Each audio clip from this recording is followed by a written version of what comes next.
Assalamualaikum warahmatullahi wabarakatuh. Mari kita berdoa dulu, Bapak Ibu. Semoga Allah mengkaruniai kita semua dengan kecintaan yang tulus padanya, terutama menjelang Ramadan ini. Liridha'illah wa li syafa'ati Rasulillah ala hadin niyya kulli niyatin salihah al-Fatihah.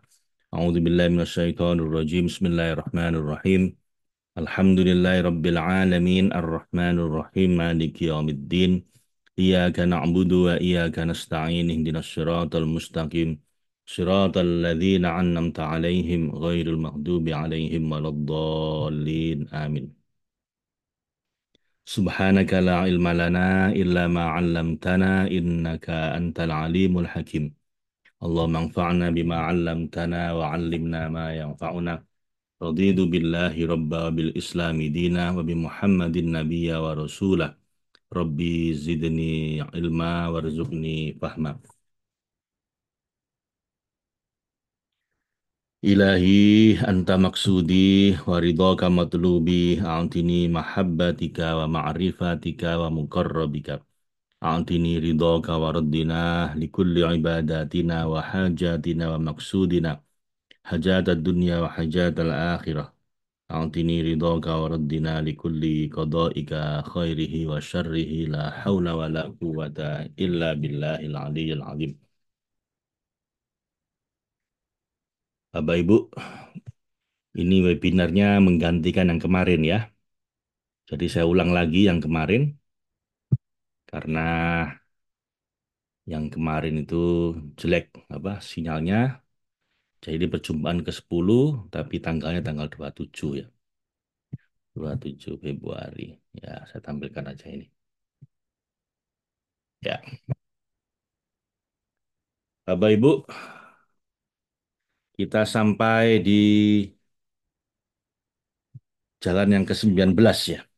Halaman 75. Yang punya bukunya silakan 70 Jalan Cinta yang punya bukunya silakan Anda buka halaman 75. Duri dan Mawar.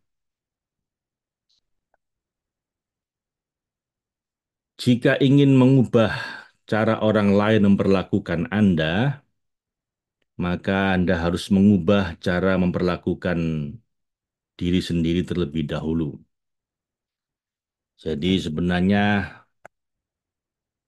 bagaimana orang memperlakukan orang kita itu mencerminkan bagaimana kita memperlakukan diri sendiri. Hormati, terima, hargai, dan cintai diri Anda sendiri dengan sepenuhnya, serta setulusnya, dengan segala kelebihan dan kekurangannya, sehingga aura yang terpancar akan membuat orang lain juga menghargai dan mencintai Anda.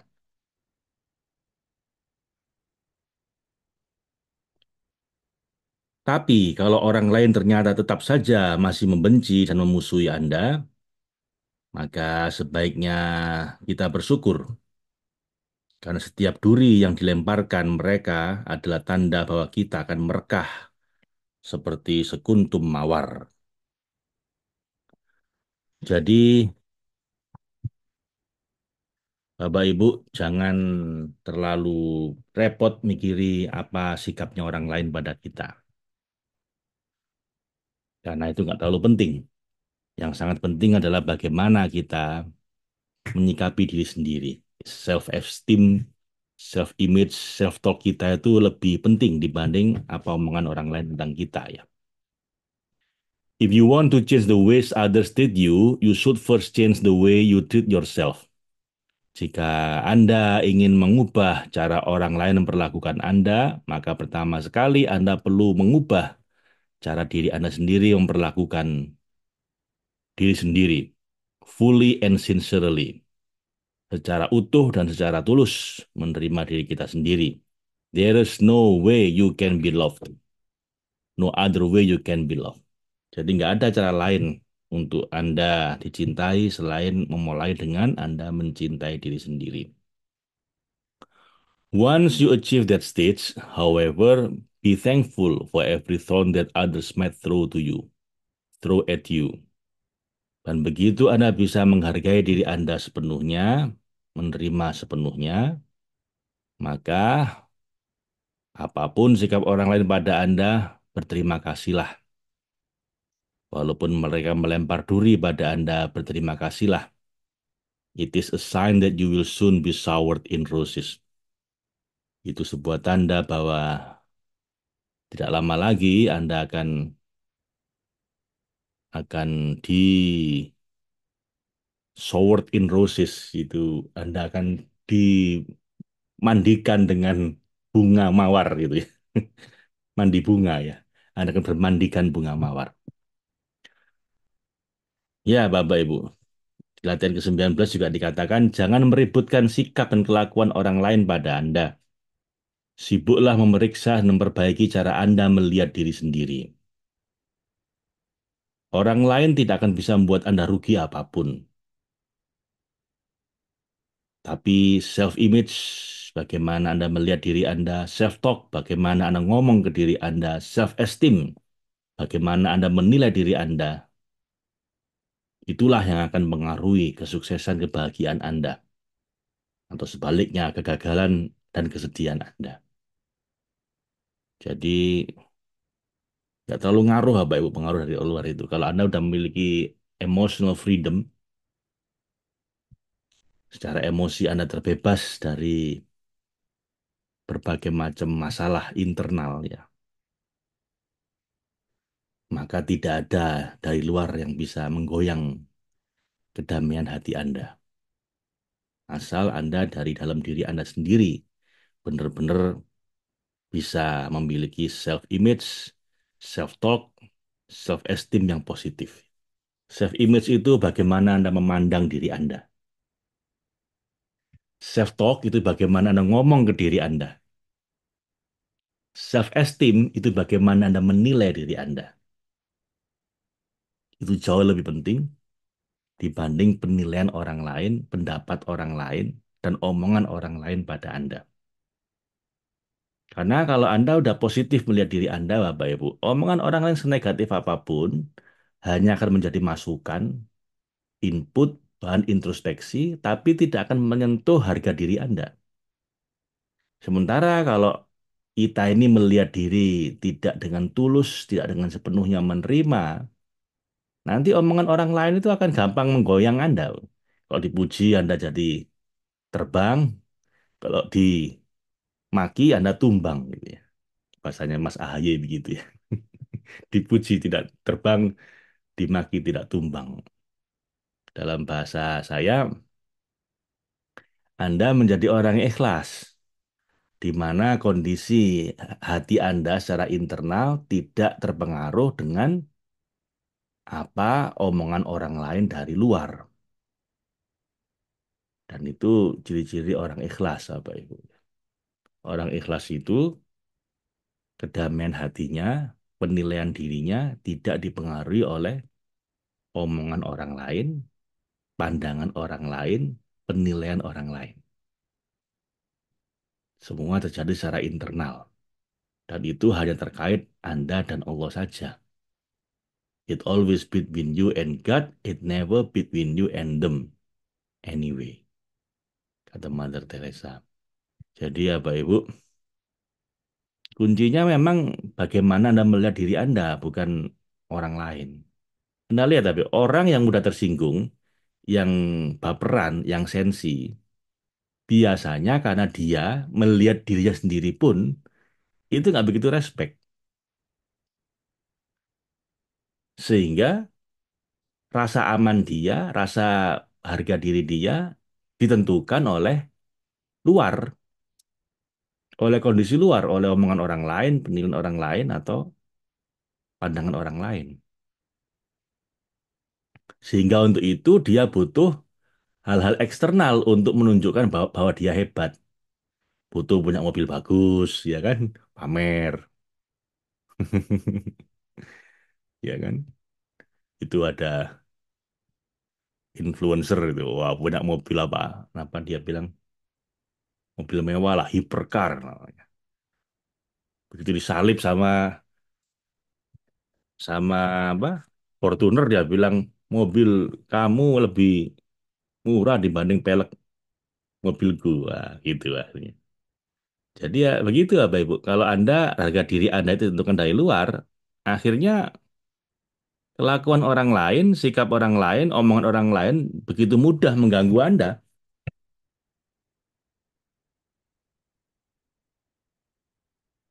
Akhirnya Anda butuh barang-barang untuk menunjukkan betapa hebatnya Anda. Butuh jam tangan mahal, ya kan? Butuh mobil mewah, butuh pamer, flexing. Supaya apa? Supaya orang memuji, supaya orang kagum. Yaitu karena menunjukkan bahwa Anda secara internal sebenarnya sedang dalam kondisi tidak menghargai diri sendiri secara tulus. Menghargai diri hanya dari sisi luar. Deep inside your heart, dari kedalaman hati Anda yang paling dalam, Anda nggak respect dengan diri Anda sebenarnya. Karena ini, karena itu Bapak Ibu, eh, kita harus mulai bisa memiliki self-esteem, self-image, self-talk yang positif tentang diri sendiri. Dan ini bukan narsistik ya. Kalau narsis itu menganggap diri kita paling penting, self-centered, menganggap kita ini pusat dari alam semesta. Dikit-dikit yang penting saya. Untungnya apa buat saya, terus bagian saya mana, what's in it for me, orang lain dianggap nggak penting. Nah itu self-centered, narsistik. Anak zaman sekarang namanya NPD, Narcissistic Personality Disorder itu harusnya bahasanya para psikiater. Sekarang dipakai oleh anak-anak muda zaman sekarang. Kamu itu NPD, wah gua ya. Nanti nggak cocok sama suaminya, dibilang suami saya itu penderita NPD, Pak. Ini untuk menilai diri sendiri, tidak untuk menilai orang lain, Bapak Ibu ya. Kalau Anda mau menilai orang lain, harus jadi psikiater dulu. Ada parameter-parameternya yang harus diukur secara objektif. Tidak hanya karena dia nggak cocok sama Anda, kalau Anda bilang, pasangan saya itu NPD, Pak. Berapa kali saya ngomong gitu di training, saya bilang, Anda kok mudah sekali menghakimi orang lain, bahkan orang yang Anda cintai dengan vonis NPD.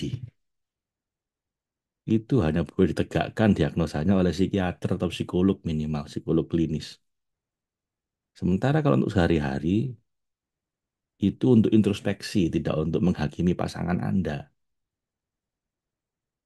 Saya bilang begitu. Di training ada orang ngomong kayak begitu. Apa? Jadi beda dengan narsistik, kalau self-esteem yang positif, penilaian diri yang positif itu tidak menganggap diri kita lebih penting dibanding orang lain. Apa ya? Kita hanya kalau bercermin, kalau sedang mau tidur, Anda merenungkan diri Anda merasa hormat, Anda respect dengan diri Anda. Juga Bapak Ibu ini beda dengan misalnya Anda istighfar karena merasa banyak dosa. Anda tetap bisa menghargai, mencintai diri Anda dengan merasa Anda punya banyak dosa dan Anda beristighfar, bertobat sama Allah. Tetap bisa memiliki self esteem yang bagus. Karena memang kita dasarnya punya banyak kekurangan kan, banyak dosa. Tapi dalam taraf sampai tidak sampai menyakiti diri sendiri. Kalau menyakiti diri sendiri itu apa ya Bu? Sampai pakai narkoba, pakai minum alkohol, ingin berusaha melupakan diri kita. Terus kalau Anda bercermin itu Anda benci dengan diri Anda, lah itu nggak boleh. Itu udah kelewat batas. Tapi justru karena kita mencintai diri kita banyak istighfar. Kita mengakui kelemahan kita dan menerima itu. Jadi ini harus clear dulu ya. Mencintai diri, self-love, atau positive self-image, self-talk, self-esteem itu bukan berarti Anda narsistik mengagumi diri Anda, bukan. Menganggap diri Anda paling penting. Juga bukan berarti Anda berarti tidak perlu istighfar. Berarti kalau Anda banyak istighfar, banyak tobat, berarti tidak mencintai diri. Keliru juga. Justru kalau kita mencintai diri, kita mengakui kelemahan kita. Kita beristighfar, kita bertobat. Tapi tanpa membenci diri kita. Tidak pernah putus asa dari rahmatnya Allah. Ya, tidak pernah putus asa dari rahmatnya Allah. Karena kalau orang membenci dirinya, itu nanti sampai dalam taraf berputus asa dari rahmatnya Allah. Kemarin saya sampaikan juga, Qul ya ibadiyalladzina asrafu ala anfusihim la taqnatu mir rahmatillah. Itu ayat surat Az-Zumar yang sering saya baca ketika sholat, ketika saya merasa banyak dosanya, banyak salahnya, banyak kekurangannya. Supaya apa? Supaya timbul optimisme bahwa di ayat itu Allah berfirman, katakan wahai orang-orang yang telah banyak dosanya, yang sudah keterlaluan ugal-ugalan dalam berbuat maksiat, katakan Muhammad agar mereka jangan pernah berputus asa dari rahmat Allah. Sejelek apapun Anda, sebanyak apapun maksiat dosa Anda, jangan pernah Anda berputus asa dari rahmatnya Allah. Jangan sampai jatuh pada membenci diri sendiri. Innallaha yaghfiru dzunuba jami'ah. Allah bisa membersihkan dirimu, memaafkan semua dosamu, mengampuni semua kesalahanmu. Sanggup Allah memurnikan kembali dirimu. Innahu huwal ghafurur rahim, karena dia sebaik-baik penyayang, pengasih, penyantun, pemaaf. Allah saja memaafkan kita, masa kita sendiri tidak mau memaafkan diri sendiri. Orang membenci dirinya itu tidak bisa memaafkan dirinya, Pak Ibu. Atas kekurangan dia, atas kesalahan dia, sehingga dia cenderung merusak dirinya. Kenapa begitu? Ya karena berputus asa dari rahmatnya Allah. Kalau dia tidak berputus asa dari rahmatnya Allah, dia pasti nggak suka sama perbuatan dia sendiri mungkin, tapi dia akan mesti punya harapan untuk memperbaiki diri. So, kesimpulannya apa ya, Bu? Fokuslah. Fokuslah dengan diri Anda, perbaiki diri Anda, milikilah self-esteem yang positif, self-image yang positif, self-talk yang positif. Tapi, kalaupun Anda sudah melakukan semua itu, terimalah dengan ikhlas kekurangan dan kesalahan Anda. Lalu bertobatlah, meminta maaf pada Tuhan, serta berminta maaf pada orang-orang pernah Anda sakiti. Dan kalaupun setelah itu orang-orang jahat sama Anda, nggak suka sama Anda, nggak masalah. Bapak Ibu. Nggak masalah. Yang penting Anda tidak membenci diri Anda. Orang lain benci sama Anda, nggak masalah. Dan maafkan orang-orang pernah menyakiti kita. Kemudian mulailah hidup dengan pribadi yang baru, yang lebih baik.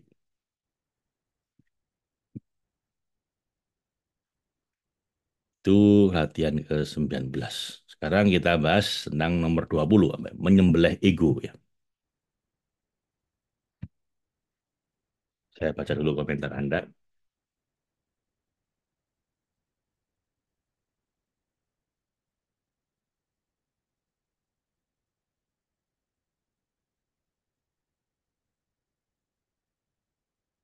Ya, menyembelih ego. Ini tulisan saya tulis ketika Hari Raya Kurban, Bapak Ibu ya.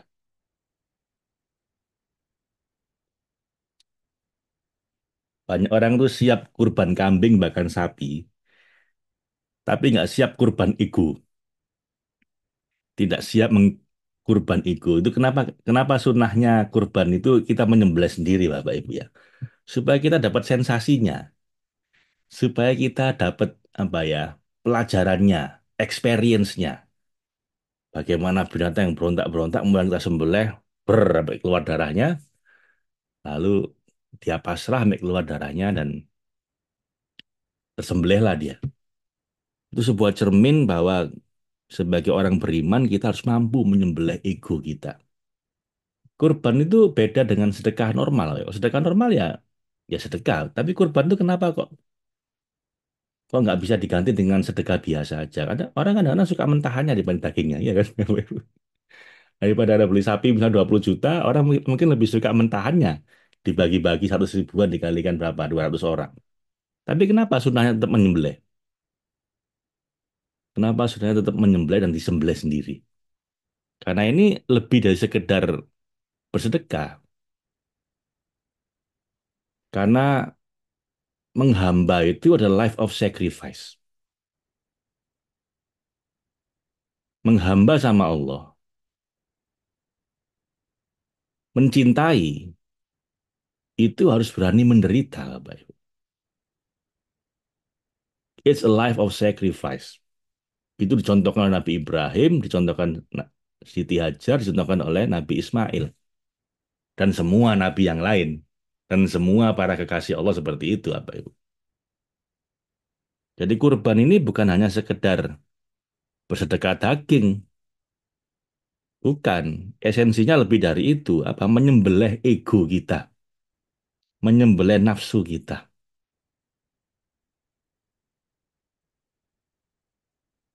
Nah, ini banyak orang nggak siap, Bapak Ibu.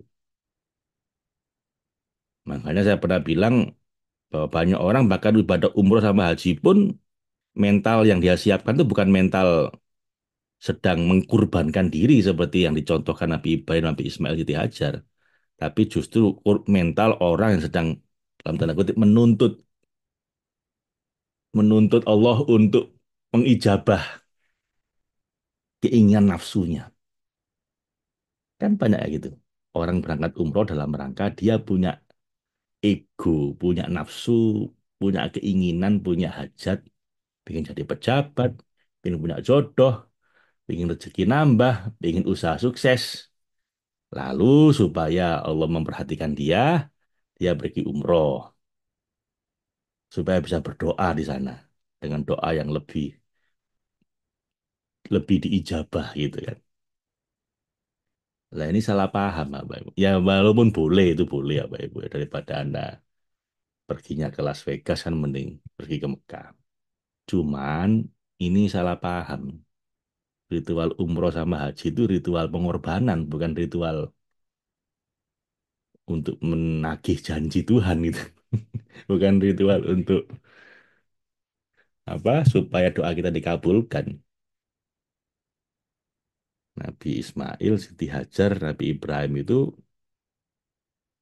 sampai akhir dicontohkan jadi umroh sama haji itu karena pengorbanannya yang bersedia menyembelih egonya gitu. Nah ini umat Nabi Muhammad yang dicontoh bukan itu, malah menjadikan umroh haji ajang untuk dalam tanda kutip menagih janjinya Allah untuk memenuhi hajat dia, untuk memenuhi nafsunya. Kebalikan dari ini dah. Nah ini di jalan ke-20 ini apa ya Bu? Tentang menyembelih ego. Jangan mengkhawatirkan masa depan atau kemana hidup Anda mengarah. Ada banyak ketidakpastian di dunia ini. Silakan memiliki visi dan cita-cita, tapi bersiaplah dan sambutlah segala macam kejutan tak terduga di sepanjang perjalanan. Ingatlah bahwa umat manusia bisa survive bertahan di saat banyak spesies lain yang punah justru karena kemampuan beradaptasi. Konsentrasi saja pada langkah pertama. Ini adalah bagian yang paling sulit. Sebagaimana proses peluncuran roket, 90% energi dihabiskan di 5 menit pertama saat berusaha keluar dari wilayah gravitasi bumi. Begitu sudah masuk orbit, hanya dibutuhkan energi sesetara hembusan nafas bayi untuk membuatnya bergerak. Tanggung jawab kita berada di langkah pertama itu. Begitu sudah dilakukan, maka biarlah segala hal terjadi mengikuti irama alam semesta. Selebihnya, takdir terindah Tuhan yang akan menentukan di mana kita bakal berlabuh. Jangan ikut arus, tapi ciptakanlah arus. Jadilah pelopor kebaikan. Jadi ya Bapak Ibu, tugas kita sebagai hamba itu hanyalah untuk melakukan langkah pertama. Jangan terlalu banyak angan-angan nanti bagaimana, nanti bagaimana. Kita ada banyak hal yang nggak bisa kita lihat di depan. Ada banyak hal yang nggak bisa kita kendalikan. Ada banyak hal yang kita nggak tahu bagaimana nanti. Maka yang penting lakukan langkah pertama. Karena ini yang paling susah. Lari maraton paling susah apa? Paling susah langkah pertamanya. Anda bangun tidur, memaksa diri untuk mulai latihan itu susah. Dulu saya di India ada gerakan-gerakan yoga yang susah Bapak Ibu ya. Tapi kata gurunya bilang gerakan paling susah adalah gerakan bangun tidur dari tidur Anda, menggelar yoga mat Anda itu yang paling susah. Memulainya itu yang paling males. Kemarin saya waktu ikut trail run juga begitu. Yang paling berat adalah mulainya. Karena bangun jam 3 pagi, mandi air dingin, sholat tobat, berangkat ke lokasi trail run, 1 jam naik mobil, sampai sana setengah 5, sholat subuh, jam 5 flag off start, kaki sakit. Nah itu berat. Memulainya berat. Yang paling berat apa? Bangun tidurnya itu paling berat apa, Ibu? Dalam kondisi malam susah tidur, begitu tidur sebentar, tiba-tiba udah jam 3 aja. Sama finishnya itu paling susah. Menyelesaikan sampai akhir itu juga susah. Jadi mengawali dan menyelesaikan itu bagian yang paling susah. Nah, menyembelih ego di sini dalam arti apa, Ibu? Anda harus bisa menaklukkan kecenderungan diri kita, ego maupun nafsu kita untuk tetap melakukan walaupun kita nggak suka.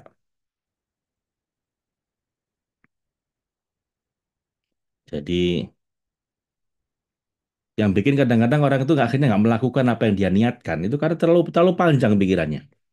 Wah nanti bagaimana, nanti bagaimana. Anda lari maraton apa ya Bu? Lalu Anda mikir, waduh masih kurang 4 jam lagi. Nyerah nanti di tengah jalan. Tidak usah, Anda pikirkan cuma langkah berikutnya apa. Langkah berikutnya apa? Langkah pertamanya apa? Sudah bangun tidur, jalan. Nanti setelah capek, dalam kondisi sangat capek dan sakit, itu kita masih menggunakan 50% kemampuan kita. Jadi ada juara triathlon Bapak Ibu, orang yang umur 70 tahun, dia pesan ke anaknya, kalau badan kamu udah capek, udah merasa mau nyerah, itu sebenarnya badan kamu masih menggunakan 50% cadangan energi. Jadi just keep going. Lakukan aja terus, nanti masih ada 50% lagi. Kemarin saya di kilometer ke 11, kaki saya udah sakit apa Ibu. Kurang 4 kilometer lagi. Betis hampir kram, dengkul udah nyeri. Jadi kalau saya mikir, waduh masih kurang 4 kilo lagi, panas lagi. Ya nyerah nanti. Mending nyerah dibonceng naik motor sampai finish. Tapi kan enggak, Pak Ibu. Saya cuma fokus langkah berikutnya, langkah berikutnya, satu langkah lagi, satu langkah lagi, satu langkah lagi. Terus jangan lihat jauh-jauh. Saya nggak lihat tempat finish sama jauh, enggak usah. Lihat tanah di depan saya yang di depan kaki saya itu. Satu langkah lagi, satu langkah lagi. Saya lihat jam saya kurang 3 kilo. Satu langkah lagi, satu langkah lagi. Kurang 2 kilo. Lama-lama nyampe. Pas di garis finish, betis saya udah hampir kram, saya mau jatuh.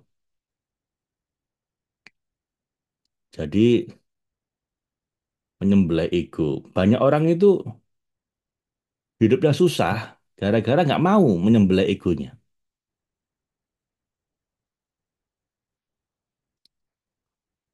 Kalau Anda lihat Deddy Corbuzier apa Ibu, di dadanya ada tato tulisannya begini.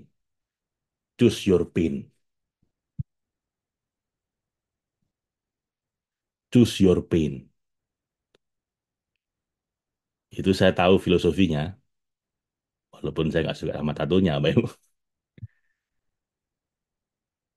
Jadi kita ini akan selalu memiliki pain, because life is painful. Hidup itu penuh dengan rasa sakit. Lah Anda harus memilih rasa sakit Anda.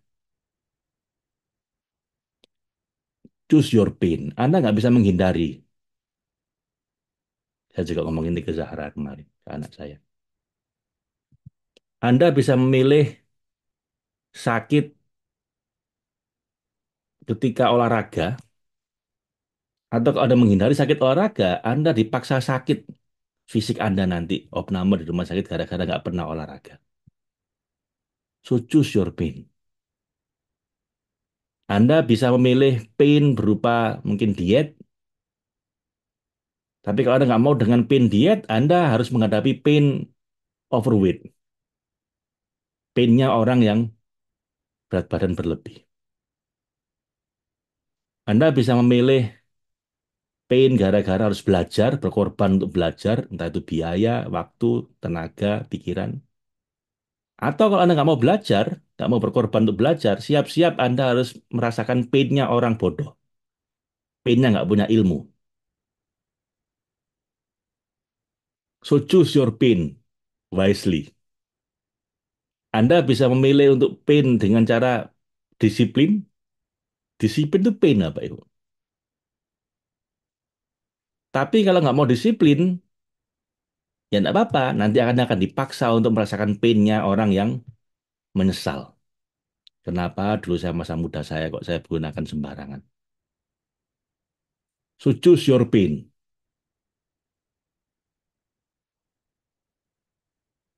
Kita bisa memilih pain mungkin di dunia dengan menghindari maksiat. Itu painful. Mending Anda dipuas-puasin semua nafsunya. Dengan menyembelih ego, kan mending sombong. Enak, berbangga diri gitu ya. Anda memaksa menyembelih ego Anda dengan rendah hati. Itu pain. Tapi kalau itu tidak Anda lakukan, Bapak Ibu siap-siap nanti di akhirat Anda merasakan painnya neraka. So choose your pain wisely. Menyembelih ego itu tentang kita bersedia merasakan pain, rasa sakit karena menyembelih ego. Demi apa? Demi mendapatkan rasa bahagia cintanya Allah. Karena esensi la ilaha illallah itulah maujuda illallah. Tidak ada yang wujud hanya kecuali Allah. Yang lain ini fana. Makanya kalau Anda ego Anda naik, Allah merasa Anda ingin menyayangi dia gitu. Ya, nggak layak bersanding dengan dia. Yang layak bersanding dengan Allah, baqaun billah, itu hanya orang-orang yang rela untuk fanaun fillah. Untuk meniadakan dirinya, untuk menyembelih egonya. Jadi Tuhan nggak mau didekati oleh orang yang egonya tinggi. Kayak iblis itu kan egonya tinggi. Ana khairum minhu. Saya lebih baik dibanding dia. Nggak mau. Anda pasti nggak sampai. Nggak akan sampai pada Allah.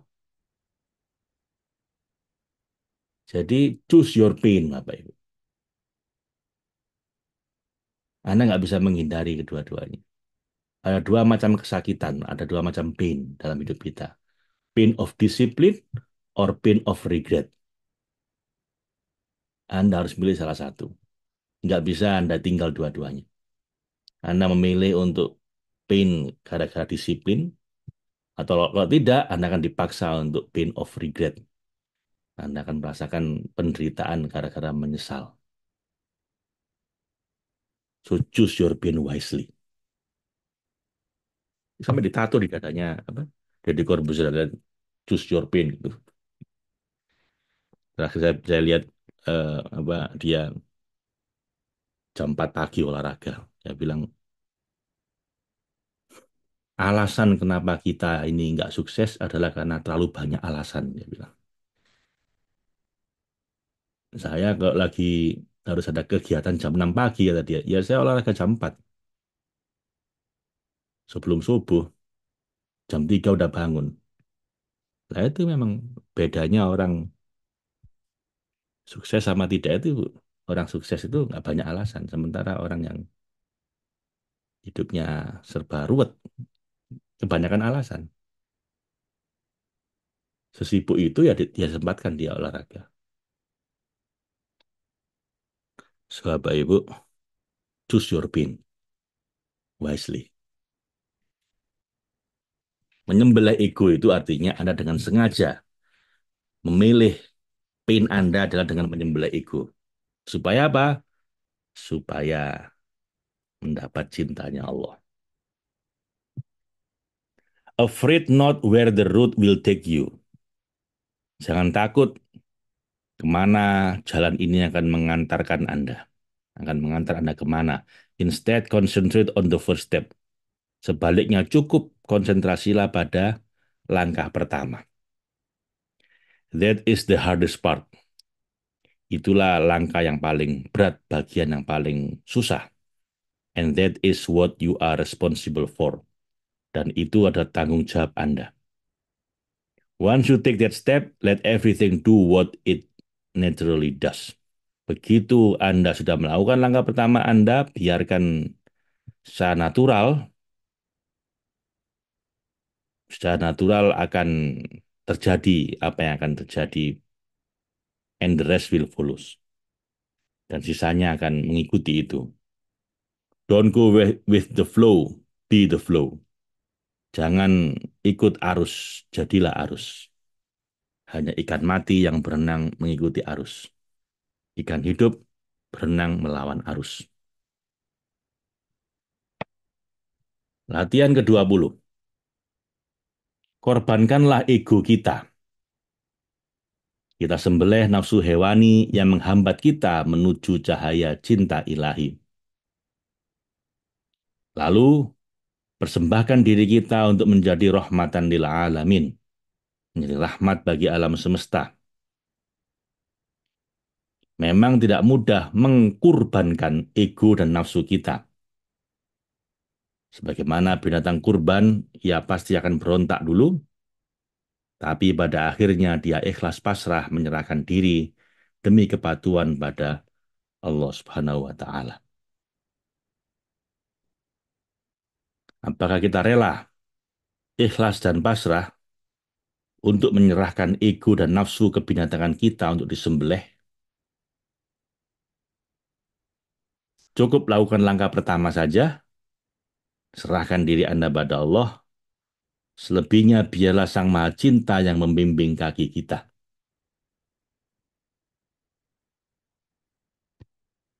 Selebihnya, Bapak Ibu, Allah yang akan membimbing.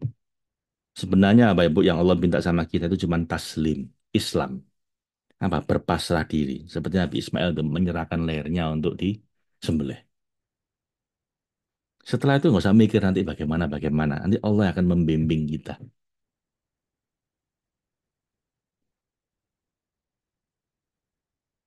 Dan itu akhlaknya para nabi. Itu sikap hatinya para kekasihnya Allah.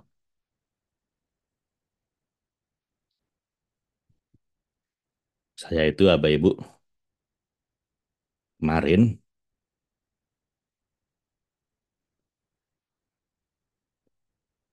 telepon ke guru saya.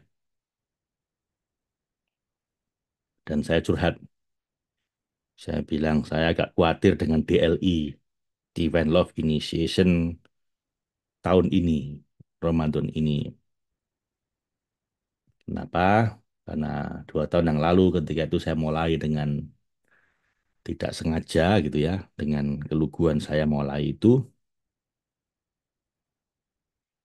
langsung nggak karu-karuan Bapak Ibu. Maksudnya diri saya ya, yang ikut seneng, yang ikut merasa dapat pencerahan batin, jadi lebih enak kalau ibadah, lebih bisa nangis. Sementara saya yang apa, yang nggak karu-karuan. Secara fisik orang lihat normal, secara batin saya luluh lantak gitu ya. Tapi guru saya bilang di jalan cinta kamu harus siap hancur lebur. Beliau bilang itu pesannya guru saya. Jadi guru saya mengutip gurunya lagi.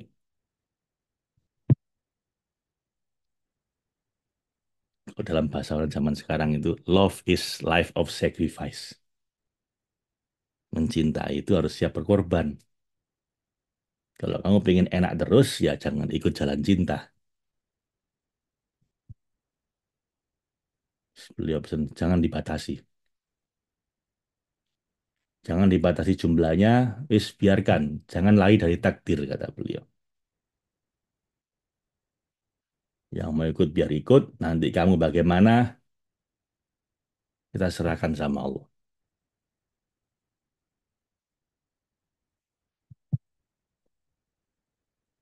Karena kata beliau, kita ini yang ngaku ingin menempuh jalan cinta menuju Tuhan, ya harus siap untuk menanggung balaknya umat gitu.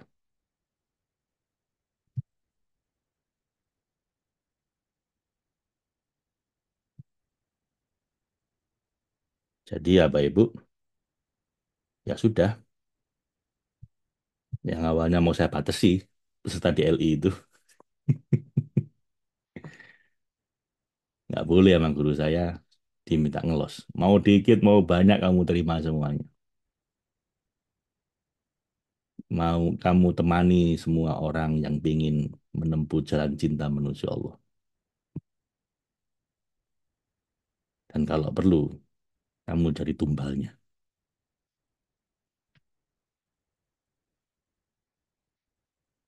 Hmm. Saya ulang lagi ya. Kamu temani semua orang yang mau menuju jalan cinta menuju Allah. Kalau perlu, kamu jadi tumbalnya.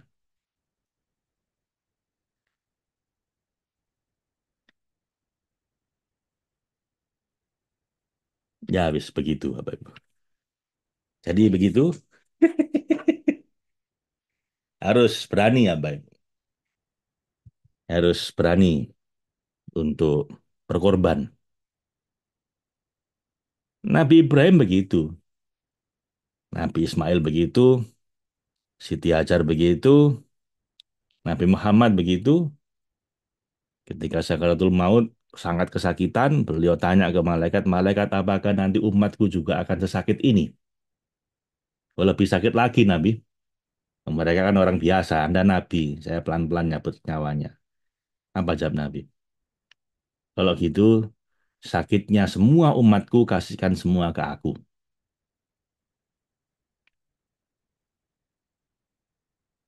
Beliau kondisi kesakitan, beliau masih mikirkan umatnya dan bilang, kalau begitu, sakitnya semua umatku kasihkan ke aku. Biar aku saja menanggung semua, biar mereka tinggal enaknya. Nah itu pesannya guru saya. Lah kalau kamu ingin menempuh jalan cinta seperti Nabi, seperti Rasulullah, ya kamu harus berani kayak begitu. Nanggung penderitaan umat, nanggung kesusahannya. Jangan mau cari enaknya aja.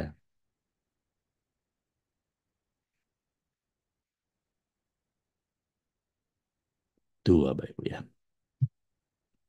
Jadi mungkin sekaligus saya umumkan sesuai pesan guru saya, udah nggak saya batasi lagi. Awalnya kan saya bilang sedikit aja ya, jangan banyak-banyak. Saya bilang gitu ke guru saya. Nggak boleh, jangan ngomong gitu kata dia, kata beliau.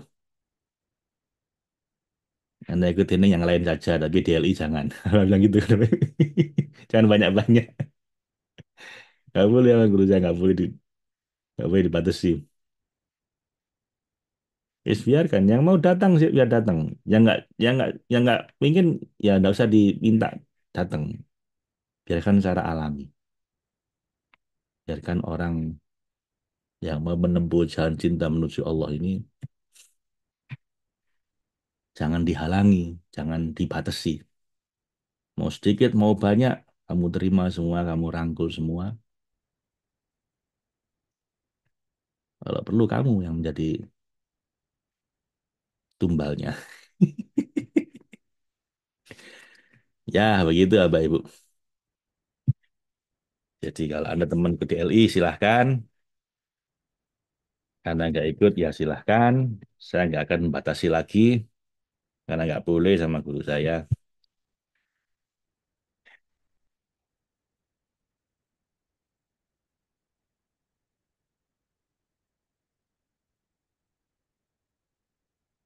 Masih belajar melawan ego.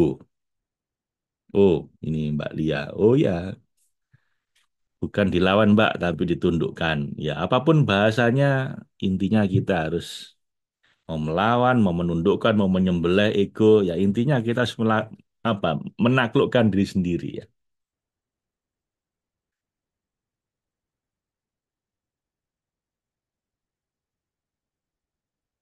Life is painful. Choose your pain wisely. Iya, Pak. Kalau kita tidak dengan proaktif memilih pain kita, kita akan dipaksa merasakan pain yang lain gitu loh. Kalau kita tidak dengan aktif belajar ketika masih muda, nggak mau merasakan painnya belajar ketika masih muda, ya kita kan dipaksa nanti ketika tua merasakan painnya orang yang susah karena nggak punya ilmu. Kalau kita nggak mau dengan sengaja merasakan pain untuk kerja secara disiplin, ya nanti kita dipaksa untuk merasakan painnya orang pengangguran. Kalau kita tidak dengan sengaja memilih painnya orang mau olahraga, menjaga makanan, ya nanti kita dipaksa merasakan painnya orang sakit. Because life is painful, choose your pain wisely. Terima kasih Pak Sulaiman yang memberikan rangkuman. Betul Pak, disiplin itu pain. Iya, disiplin itu pain. Tapi bagusnya painfulnya disiplin apa Ibu? Painfulnya itu makin lama makin kecil. Kenapa? Kita makin terbiasa. Sementara tidak berdisiplin itu lebih painful lagi. Dan painfulnya makin lama makin berat. Contoh olahraga Pak Ibu ya. Kita membiasakan diri olahraga itu painful. Kayak Mas Edi Corbuzier itu setiap hari olahraga dia bilang. 7 kali seminggu. Mau sesibuk apapun dia sempat untuk olahraga itu painful. Tapi makin lama painnya makin kecil. Bukan karena bebannya lebih kecil, enggak. Tapi karena kita udah terbiasa dengan itu sehingga painfulnya makin rendah. Sementara kalau Anda nggak olahraga, nggak mau jaga makanan, akhirnya Anda dipaksa untuk merasakan pain. Apa? Sakit. Stroke misalnya. Naudzubillah min dzalik ya. Atau sakit yang lain. Itu painful juga. Tapi masalahnya painfulnya makin lama makin berat. Ya kan? So choose your pain wisely. Kita nggak bisa menghindari keduanya, Bapak Ibu. Anda pilih salah satu.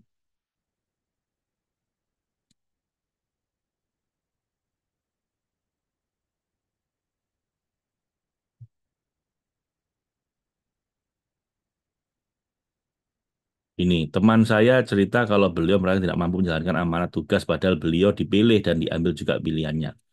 Tapi ia merasa terbebani. Beliau juga bilang sering memandang dirinya tidak mampu dan merendahkan dirinya. Bagaimana menurut Bapak? Tapping limiting belief-nya, feeling I'm not enough. Wah, ya. Ini Pak Sulaiman lagi ya yang memberikan jawaban. Ya benar ini. Ini kita bahas di abundance Bu ya. Ini kita netralkan di abundance mulai tanggal 1. Jadi ya Bapak Ibu, kita lakukan kajian ini sampai besok ya. Dan kita buka untuk umum sampai besok. Karena lusa, mulai Ramadan tanggal 1, kita akan mulai melakukan abundance mentoring. Jadi pagi saya nggak bisa lagi melakukan ini ya Mbak Ibu.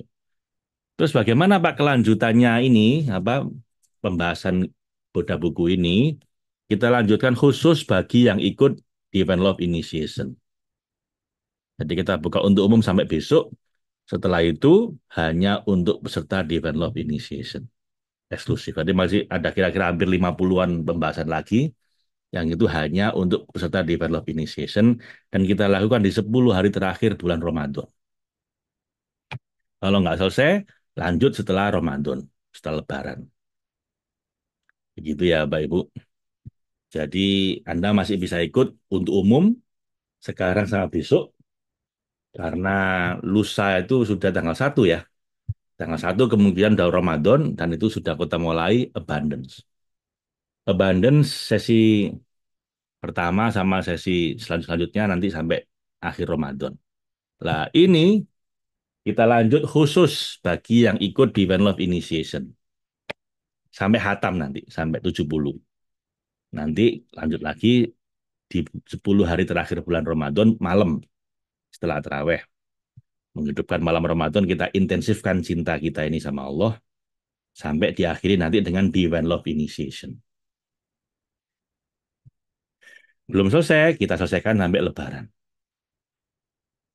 Nah, paginya ngapain, Pak? Paginya untuk 1 bulan mentoring abundance. Dan pertanyaan Bu Yuni Lubis ini Anda temukan jawabannya di mentoring abundance.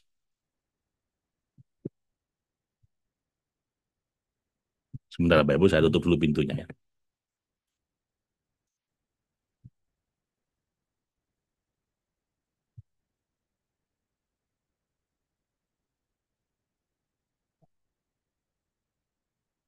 Ada pertanyaan lain? Pak, memang saya nggak berganti. Iya, slide-nya nggak berganti, Bu. Cuma judul aja. Kalau Anda nggak suka sama slide, saya tutup slide-nya supaya Anda bisa nggak pakai slide. Nah, ini.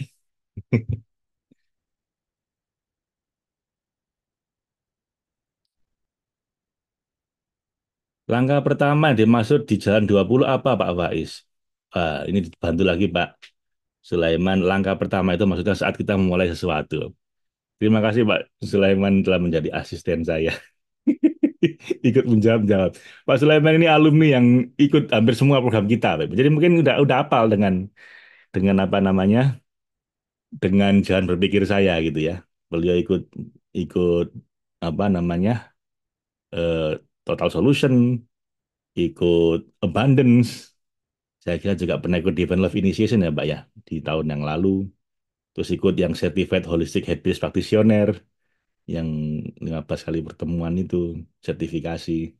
Makanya beliau terima kasih Pak Sulaiman telah menjadi asisten jawab-jawab. Sehat berkah selalu Pak, terima kasih. Kami menanamkan penjagaanmu pada Bapak Is, pada guru-guru kami. Amin, amin. Halo, terima kasih Pak ilmunya sama-sama ummati ummati. Iya, Nabi Muhammad yang diingat ummati, Bu. Bukan uangku mana, uangku nanti gimana.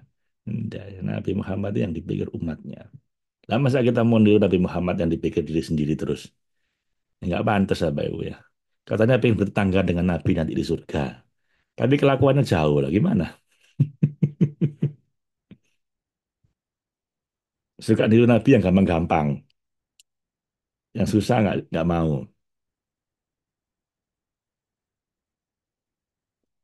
Jadi ya harus berani ya Mbak. Semua kuat Pak hingga kami terus bisa bersama Pak. Amin, amin. Sama kita pikir juga Pak Faiz harus menderita. Enggak, Mbak Nur, Bundur tanggung jawab saya. Nah, jangan jangan jangan mikiri saya.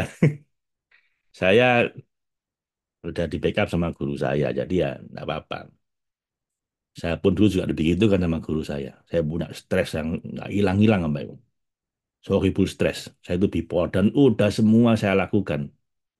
Mau dari kuliah psikologi saya 6 tahun, ikut training macam-macam. Saya udah bikin safe Bapak Ibu. Dan udah ngajari orang juga, tapi untuk saya sendiri nggak mempan. Sampai ketemu guru saya ini. Guru saya kan banyak. Guru-guru berikutnya juga bantu saya. Tapi moment of truth saya ini ketemu guru saya yang Habib Idrus ini. Ya dengan doa beliau itu mungkin hilang semua. Dan beliau bilang kamu akan ngerti hikmahnya kalau aku udah mati nanti.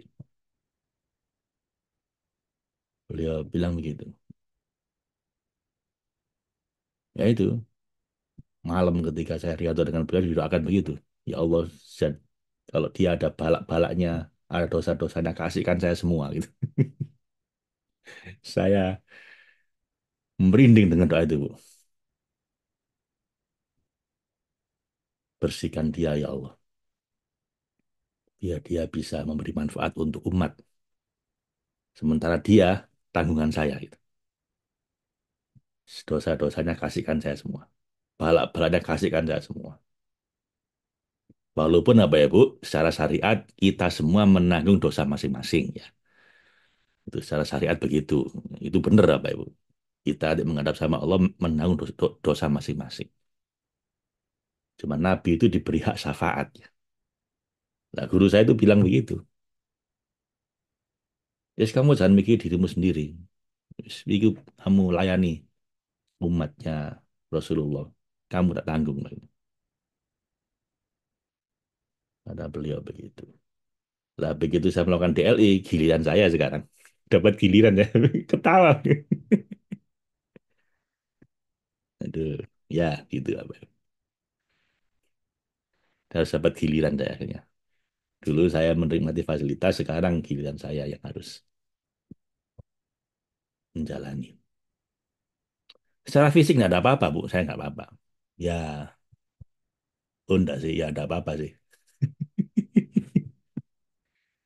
Cuman jadi remuk redam, tuh lantak.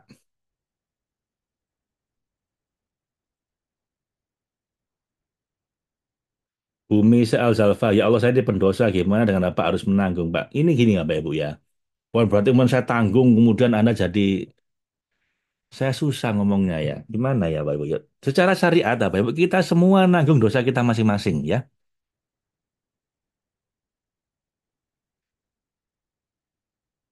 Ini saya jelaskan tambah salah nanti. Jadi saya jelaskan, Pak Ibu ya.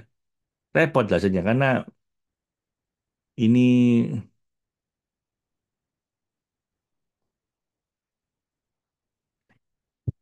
repot jelaskannya. Karena ada syariat, ada hakikat. Di level syariat, kita nanggung dosa kita masing-masing. Cuman sebagai guru itu ikut tanggung jawab, Bapak.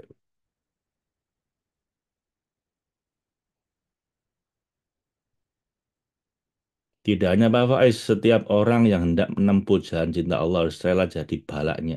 Harus rela menanggung. Bukan jadi, Pak. Bu, rela menanggung balanya umat ya, Pak. Iya, iya, Bu. Jadi ada orang bilang, Pak Faiz doakan saya jadi waliullah. Saya bilang, saya ketawa loh. Anda pikir enak apa jadi wali? Sudah, jadi Anda ini saya bilang gitu. Ya enggak, jadi Anda ini paling enak udah. Jangan minta yang aneh-aneh. Jadi wali itu susah, Bu.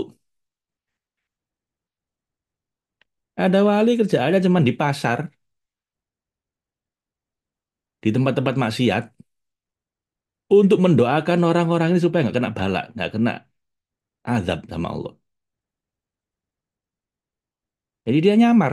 Anda nggak lihat dia. Dia mungkin kerjaan jadi kuli panggul gitu, seakan-akan begitu. Di pasar kayak jadi suruh-suruhan orang. Padahal dia itu kekasihnya Allah yang kalau nggak ada dia, azab Allah turun. Ya dia nanggung. Dia pada orang maksiat, dia itu nangis. Ya Allah, orang ini maksiat. Jangan turunkan azabnya padamu, ya kasihkan rahmatnya padamu. Kalau kamu mau menghukum saya aja ya Allah gitu. Lah karena Allah itu kasihan juga sama kekasihnya yang nggak dihukum juga, Abah Ibu. Jadi wali-wali itu gitu. Kalau ada orang maksiat itu nggak mau marah, "Wah, neraka ya, nggak gitu. Dia itu malah doakan ya Allah orang ini maksiat kasihan. Tolong jangan kau turunkan balakmu pada dia. Jangan kau turunkan azabmu pada dia ya Allah. Kalau emang kau mau harus menghukum, hukum saya aja ya Allah. Kalau saya nggak apa-apa. Karena kalau saya ini kan cinta sama engkau. Jadi kamu pukuli pun nggak apa-apa saya. Jangan dia. Loh, coba. Nah itu kalau beliau wafat pun diganti yang lain sama Allah. Supaya tempat itu nggak jadi azab. Begitu udah nggak ada walinya, dihabisin. Jadi sepele nggak jadi kayak anda ini, jadi orang normal aja enak. Jangan minta yang aneh-aneh. Anda nggak ngerti apa yang anda minta. You don't know what you asking for. Jadi dijalani normal aja. Yang penting semua dilakukan dengan ridho, dengan bahagia, dengan syukur, dengan cinta, cukup. Jangan minta yang aneh-aneh. Nanti anda nggak ngerti apa yang anda minta. Begitu dikasih benar nggak kuat nanti.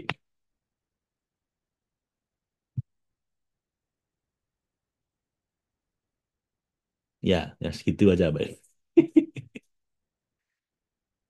Kenapa ego bolak-balik datang terus, Pak? Ya karena kita manusia, Bu. Kalau Anda udah malaikat, Anda nggak punya ego nanti.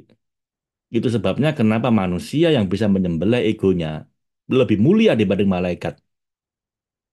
Malaikat sungkan, malaikat takut. Kenapa? Malaikat itu nurut sama Allah karena nggak punya ego, nggak punya nafsu, normal, mudah. Lah ada manusia punya nafsu, punya ego, kok bisa menyembelih egonya, bisa mengendalikan nafsunya. Malaikat kagum, malaikat sujud apa itu? Maka disuruh sujud dulu malaikat kepada Nabi Adam.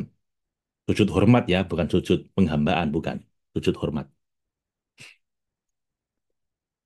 Jadi ya jangan jangan sedih, Bu. Jangan apa namanya? Jangan menyesali diri kenapa ego saya balak-balik datang ya karena kita masih manusia. Normalnya begitu. Nggak apa-apa. Mau apa Is, kalau ikut DLI apa jadi terikat? Nggak ada ikatan apapun Bu Fitri. Ikut DLI nggak ada ikatan apapun. Anda nggak terikat apapun. Nggak ada perjanjian apapun. Ini nggak ada Bu, nggak ada. Anda cuma ikut DLI itu ya. Anda akan menghatamkan ini sama saya nanti. Ya nggak ikut kan sampai paling sampai 25 begini ya. Sampai ya sampai besok ya. Sementara ikut DLI kita hatamkan nanti. Yang kedua, saya cuma berikhtiar Bapak Ibu untuk menanam benih cinta ilahi dalam diri Anda. Cuman itu. Setelah itu terserah Anda. Terserah Anda itu benihnya Anda pelihara terus, tumbuh terus, atau Anda biarkan sampai mati ya, terserah Anda. Lupa bagaimana cara nanamnya. Nanti Bapak Ibu kita akan zikir rumi dulu. Zikirnya normal, istighfar, sholawat, la ilaha illallah, Allah, Allah. Terakhir Allahu, begitu. Lalu malam sebelumnya saya minta nama Anda, nama-nama ibu Anda. Ya, kita doakan lah intinya begitu, Bapak Ibu. Nanti ketika zikir rumi, satu persatu kita panggil nama Anda, lalu eh, saya mandang mata Anda pandang mata saya. Bukan wajah ya, mata. Jadi Anda pakai niqab enggak masalah, Ibu-ibu. Dan di mata itu ada bukan lihat, lihat saya, jadikan mata saya cermin jiwa Anda. Sambil Anda nanti zikir Allahu, hu Anda itu menerima, nanti hu saya itu menanamkan. Udah itu aja nggak ada apapun. Nggak ada ikatan apapun. Masalahnya adalah di saya nanti. Pengalaman kemarin, itu saya malam-malam bisa kayak orang gila. Karena kelihatan Anda. Terus ada rasa yang nggak karu-karuan. Di mana,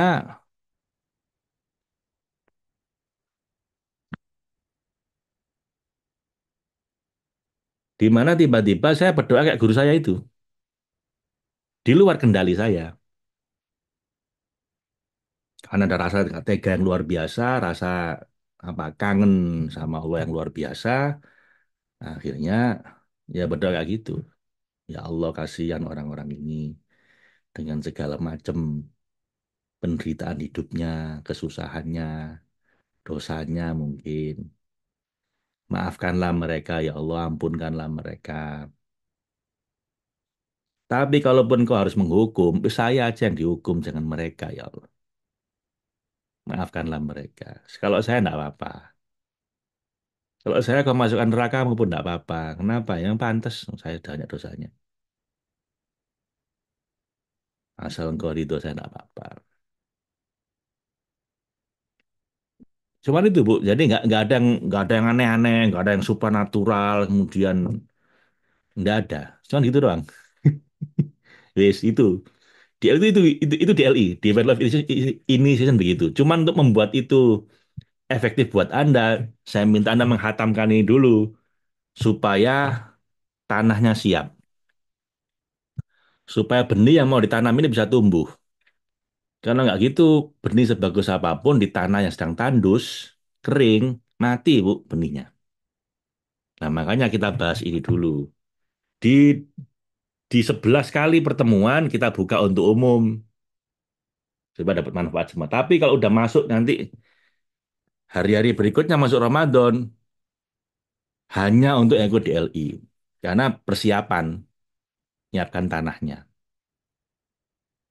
Ya, jadi anak teman-teman semua boleh ikut semua sampai besok.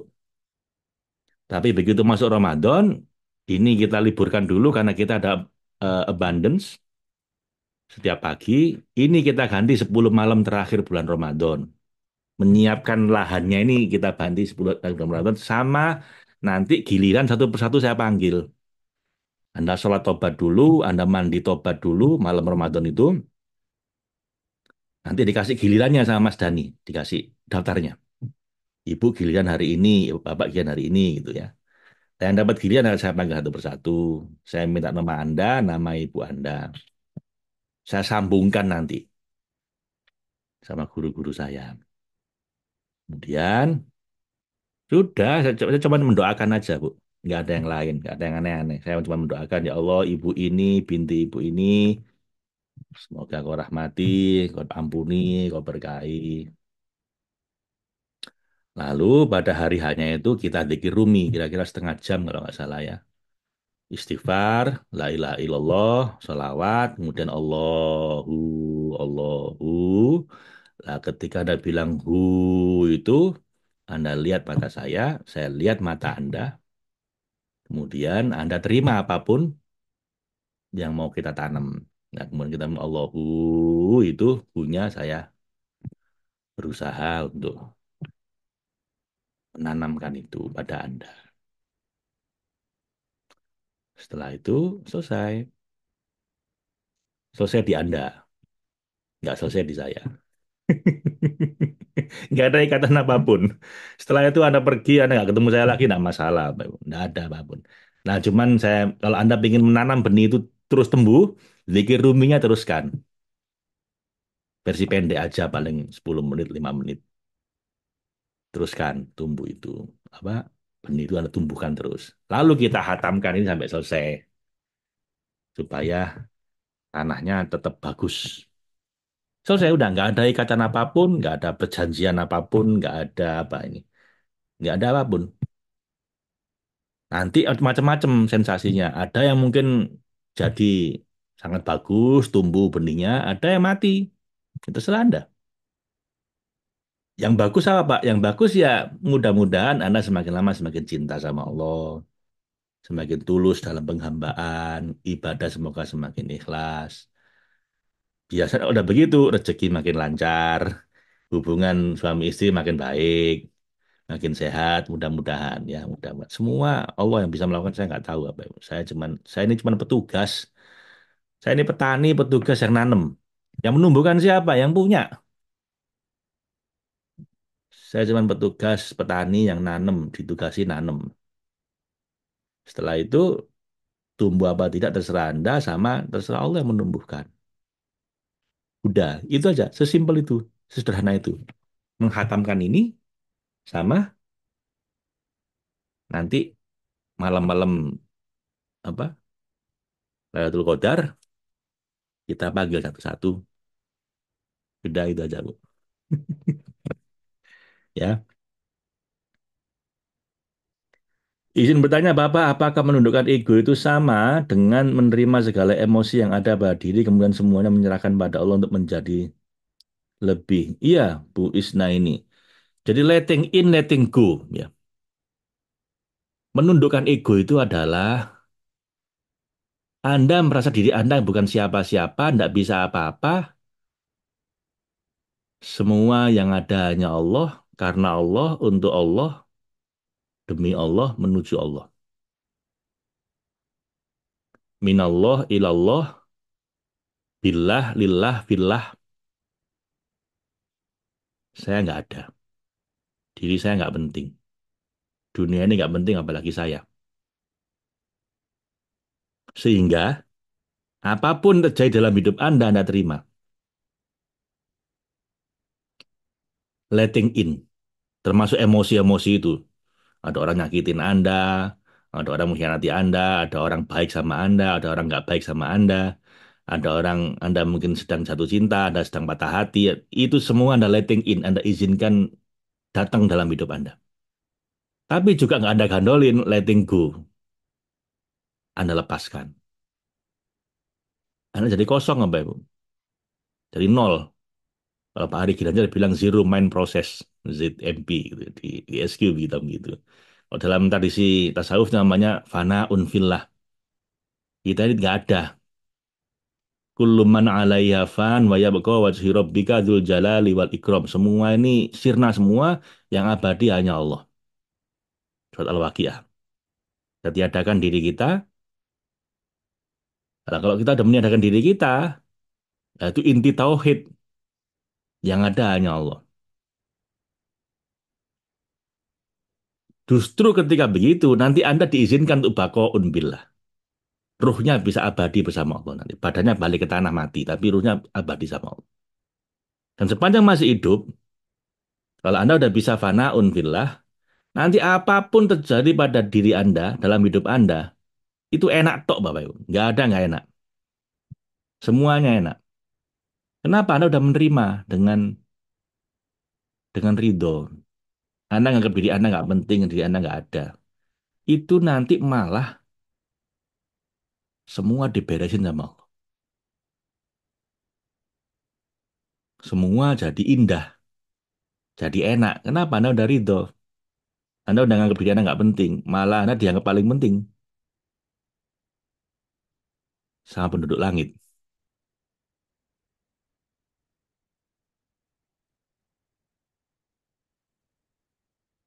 Jelas apa Ibu ya?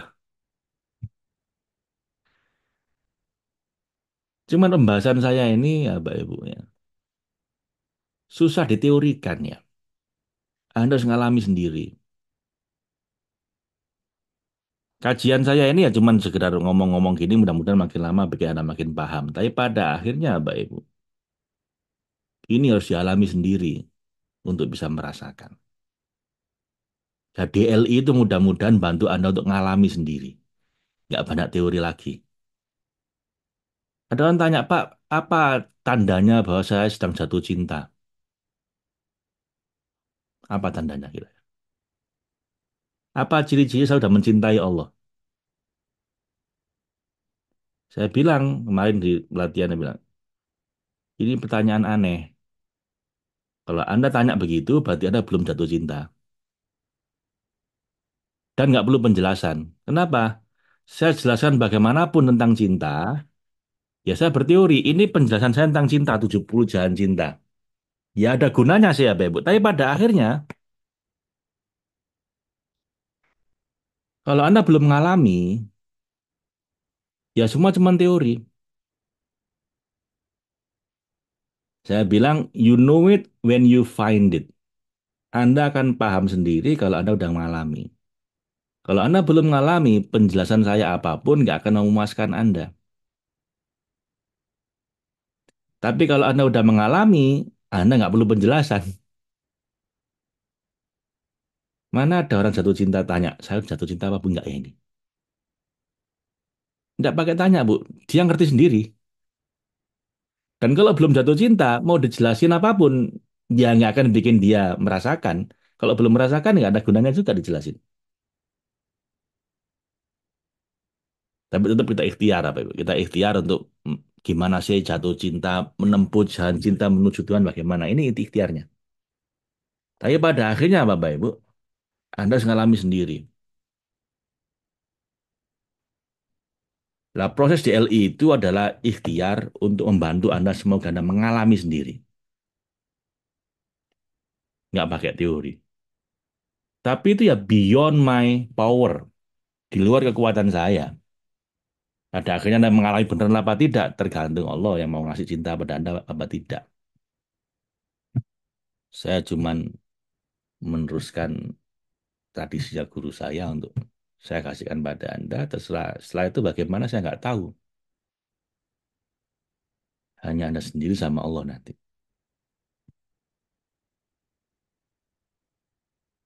Begitu ya, Bapak Ibu.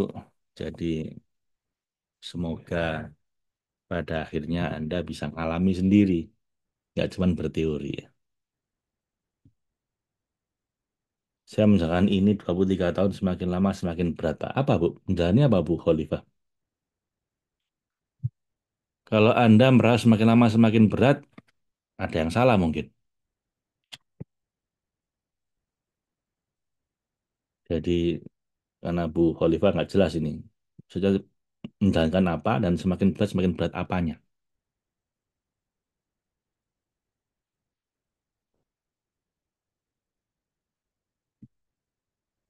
Ada nggak cara menemukan titik awal untuk memulai, Pak Ahmad? Loh, nggak pakai ada hari ini, Pak. Hari ini apa bisa Anda mulai.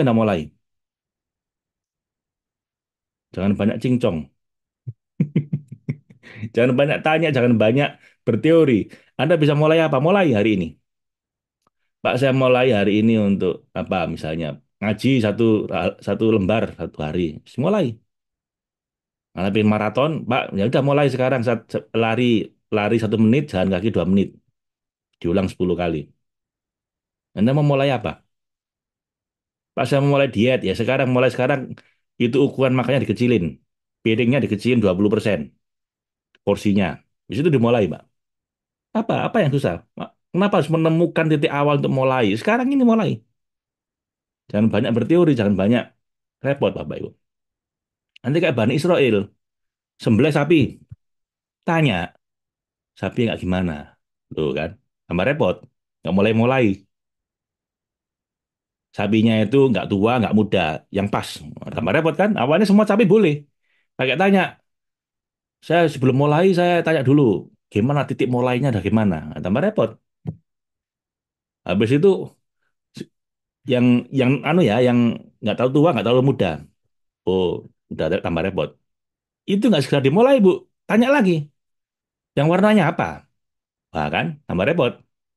Oh, warnanya itu semua orang lihat seneng. Nah, kan repot.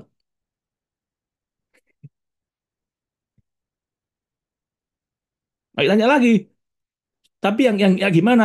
Ah, ada lagi kriterianya. Sapinya nggak pernah dipakai untuk mengolah tanah ataupun yang lain-lain. Jadi sapinya ini sapi yang benar-benar belum pernah dipekerjakan. Nah, tambah repot lagi. Jadi semakin Anda ngasih banyak pertanyaan, semakin banyak kriteria, semakin susah. Untuk mulai itu apa Ibu? Apa yang bisa Anda mulai sekarang, lakukan sekarang. Tergantung memulai apa. Mulai olahraga, mulai diet, mulai ibadah, atau mulai apa.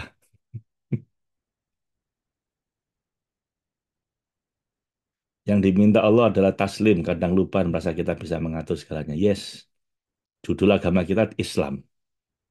Itu namanya taslim. Kita harus bisa menyerahkan diri kita.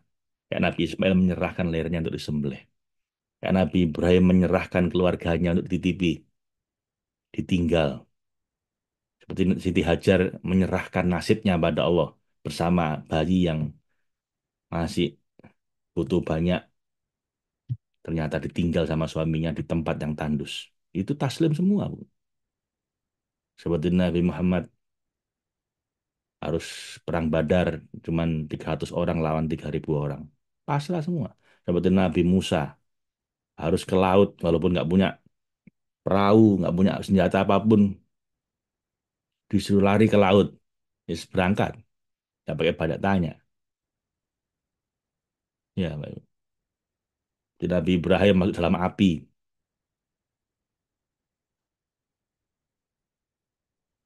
Ya, Bapak Ibu. Saya ikut DLI untuk bedah buku 70 Jalan Cinta, Jalan Keajaiban. Silakan, Bu Nur. Abundance mulai jam berapa? Saya jam setengah 6, Pak, sampai kira-kira jam 7 atau jam 8 begitu. Tapi ada rekamannya, Abundance. Jadi kalaupun Anda nggak bisa pada hari itu harus kerja dan lain-lain, ada rekamannya. DLI jadinya kapan, Mbak? Mau waktunya kapan? DLI itu malam, Bu, nanti 10 hari terakhir Ramadan. Kita lihat nanti Ramadannya mulai kapan, 10 harinya terakhir kapan. Nah, itu kita mulai hari itu. Terus juga jumlah pesertanya berapa? Jadi ada beberapa faktor. Tapi intinya di malam-malam ganjil Ramadan Kira-kira jam setengah sembilan kita mulai, setengah sembilan malam. Jadi Anda udah terawih, tapi juga mungkin ya mulainya belum mulai, jadi ya setengah sembilan. Setengah sembilan malam di malam-malam ganjil, kalau misalnya nggak terlalu banyak, kalau banyak malam genapnya pun akan saya ambil juga.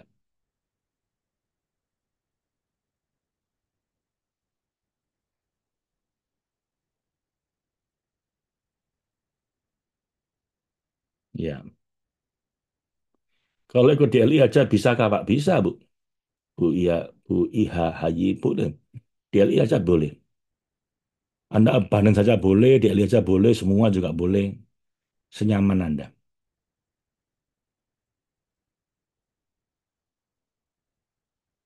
Pak, saya dapat info waktu beli 70 Jalan Cinta akan membahas isi buku sampai 70 latihannya. Ibu dapat rekamannya. Jadi kalau Ibu beli buku ini aja, Ibu dapat ini. Bonus 9 kali webinar, bahas ini sampai yang ke-50. Jadi Ibu tetap dapat. Jadi kalau Ibu ikut beli bukunya saja, Ibu akan dapat rekamannya. Sudah ada kalau ini, Bu, sampai 9. Saya nyalakan dulu ya. Nah ini. Bonus 9 kali video rekaman webinar mentoring 50 hari, bukan 70 ya, 50 hari merasakan cinta ilahi. Jadi kalau Ibu beli buku ini saja, Ibu dapat rekamannya. Bukan acara ini, tapi dapat rekamannya. Dan rekaman itu membahas 1 sampai 50, yang 20 enggak ada, yang 20 terakhir. Itu sudah saya lakukan 2 tahun terakhir, 2 tahun yang lalu, apa beberapa tahun yang lalu ketika saya ke Konya, ziarah ke makamnya Maulana Rumi. Jadi kalau Ibu beli buku, Ibu dapat itu. Bukan ikut ini, tapi dapat rekamannya yang kemarin. Kalau yang ikut ini, kita buka untuk umum sampai sampai besok. Begitu lepas dari besok, itu hanya untuk yang ikut DLI.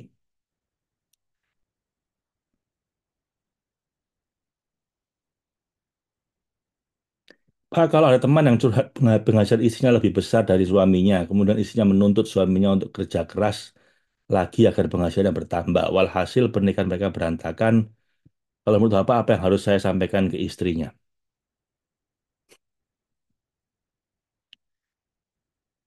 Minta beliau ikut training. Training abundance boleh, TS boleh, ya, karena itu panjang pembahasannya, Bu, ya. Karena emang saya natural, wanita itu pingin laki-laki lebih hebat dibanding dia. Ar-rijalu qawwamuna 'alan nisa. Dan lebih hebat ini bisa beberapa macam. Bisa cari uangnya lebih hebat. Kalaupun uangnya nggak lebih banyak, mungkin lebih ganteng. Kalaupun nggak lebih ganteng, mungkin agamanya lebih bagus.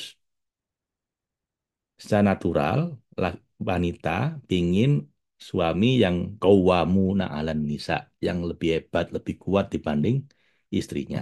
Bisa lebih kuat finansialnya, bisa lebih kuat fisiknya, gantengnya, bisa lebih kuat ilmunya, bisa lebih kuat ibadahnya. Lah kalau semuanya nggak lebih kuat, ibadahnya ya kurang, uangnya ya kurang, fisiknya yang ya kurang, semuanya kurang, yang emang secara natural wanita jadi kehilangan respect. Banyak perceraian terjadi gara-gara itu, apa Ibu? Gara-gara penghasilan istri lebih tinggi dibanding suami. Dan suami tidak bisa mengkompensasikan dalam hal yang lain. Akhirnya istrinya hilang respect, akhirnya minta cerai. Banyak, Anda tanya ke depan. Enggak gitu banyak. Nasihat buat istrinya apa? Ya ada dua pilihan. Ini nggak punya cuma istrinya, suaminya juga harus dinasehati. It takes two to tango. Butuh dua orang untuk berantem. Jadi nggak cukup satu orang Bu yang dinasehati. Saran saya kalau mau tuntas suami istri suruh ikut Total Solution. Di situ kita bahas tuntas tentang suami istri, tentang keluarga. Karena butuh butuh panjang itu penjelasannya. Di sini nggak bisa saya bahas lebih detail.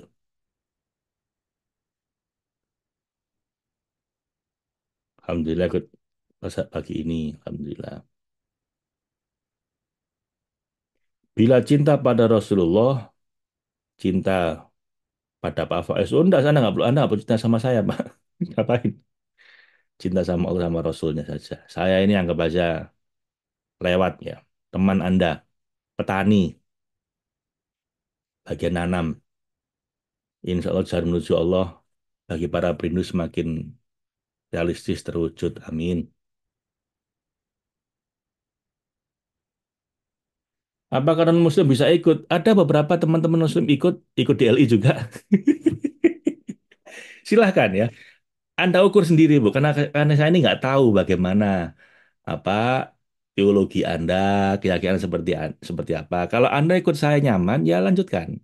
Kalau Anda nggak nyaman, ya jangan ikut. Jadi kalau saya boleh-boleh aja, Anda boleh ikut. Siapapun boleh ikut DLI. Atau kalaupun ya ikut kajiannya ini, tapi nggak ikut proses DLI-nya, nggak apa-apa juga, Bu. Saya Pak suka dengan kajian 70 Rumi ini, tapi saya nggak mau ikut yang apa, yang zikir Rumi itu nggak perlu, nggak mau ikut, boleh. Silahkan, Ibu mungkin karena itu beda dengan keyakinan saya, Pak. Tapi bukunya saya suka, Pak. Karena cinta ini kan universal. Saya mau kajiannya itu, tapi saya nggak mau, Pak, pakai ada zikir Rumi, ada proses apa gazing the beloved atau menanam mencintai ilahi itu ibu nggak suka itu nggak apa-apa juga dilewati. Saya ini apa ibu mazhabnya senyamannya. Apa yang nyaman buat anda ambil, yang nggak nyaman buat anda tinggal. Saya nggak akan sakit hati, saya nggak akan ngatur anda, saya nggak akan ngikat anda. Saya hanya petani. Saya tahu diri apa ibu. Saya ini bukan mursyid, bukan guru, bukan apa. Saya ini petani. Cuman ditugasi guru untuk nanam. Selesai. Jadi Anda nggak harus nurut sama saya, Anda nggak harus senang sama saya, Anda nggak harus terikat dengan saya, nggak ada. Anda ambil yang Anda rasa nyaman, Anda tinggal yang Anda nggak nyaman.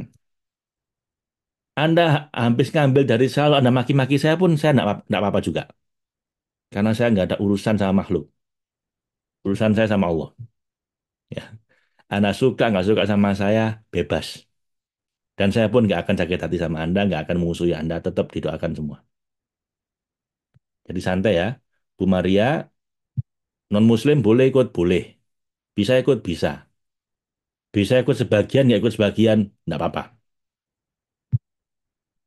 Ya, jadi bebas senyamannya, Bu. Gimana cara ikut programnya? Daftar ke teman-teman. Teman-teman LV, Ibu tahu siapa? Ibu hubungi beliau. Ibu tahunya dari siapa? Ibu hubungi beliau. Bismillah ya Rob, tumbuhkan cinta di hatiku pada Rasulullah Muhammad. Cinta pada apa Faiz? Nah, itu nggak usah. Cinta pada saya nggak usah. Itu berjalan pada para perindu engkau. Nah, sama Allah aja. Yang saya dilewati, Bu. Yang saya nggak usah. Pak Ahmad namanya sama dengan saya. Nah, ini batuk belum reda. Nah, itu eh, jawaban Pak Sulaiman tuh bagus tuh.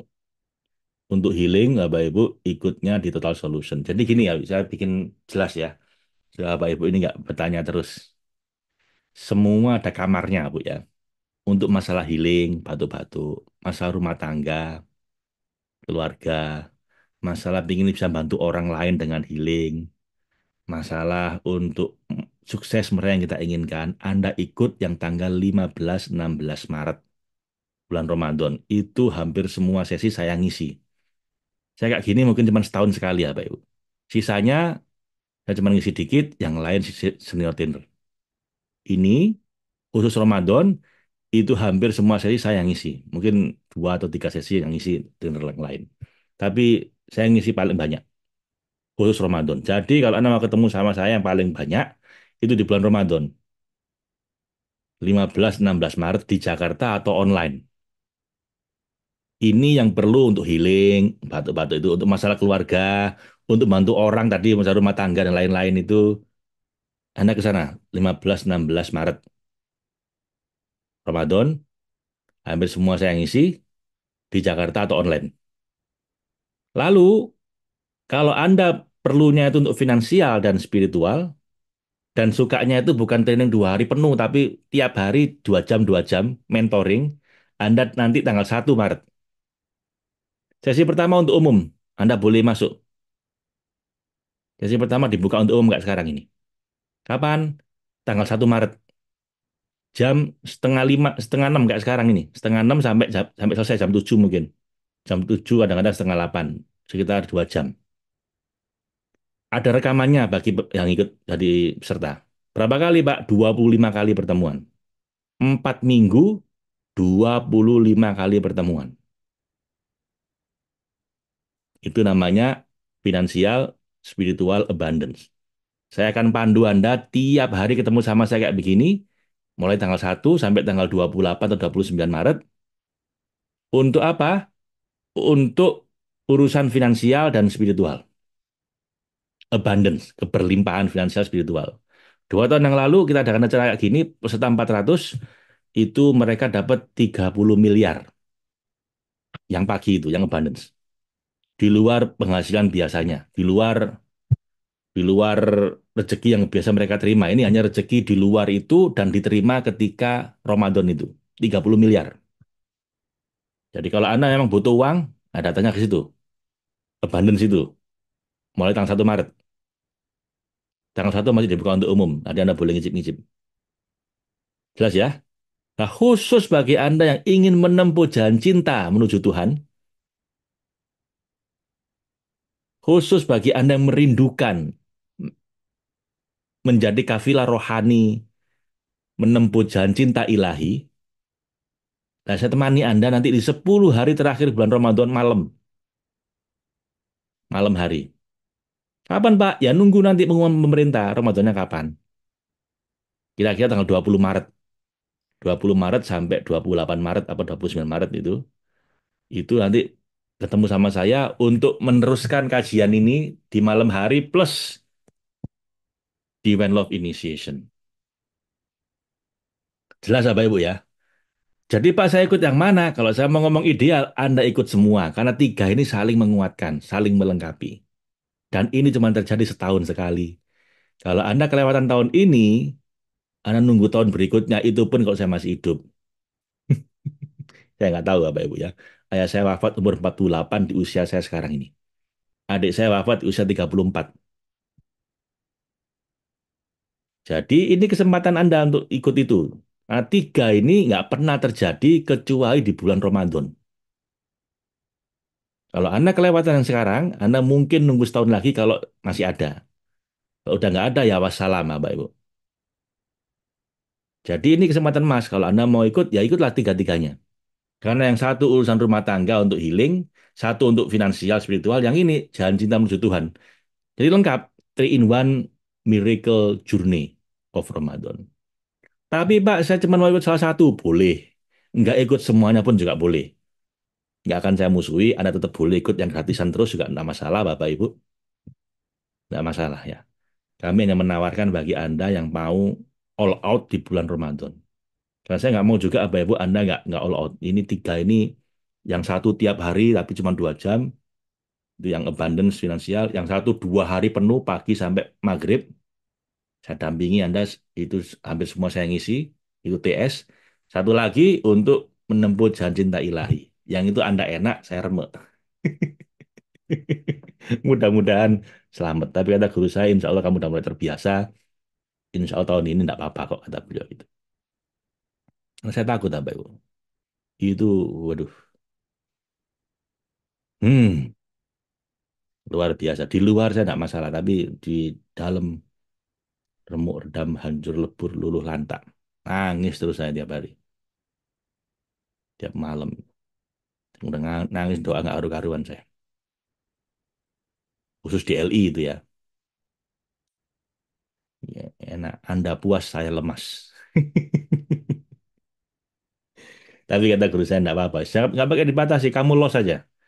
Nanti harus kita terima gitu, apapun.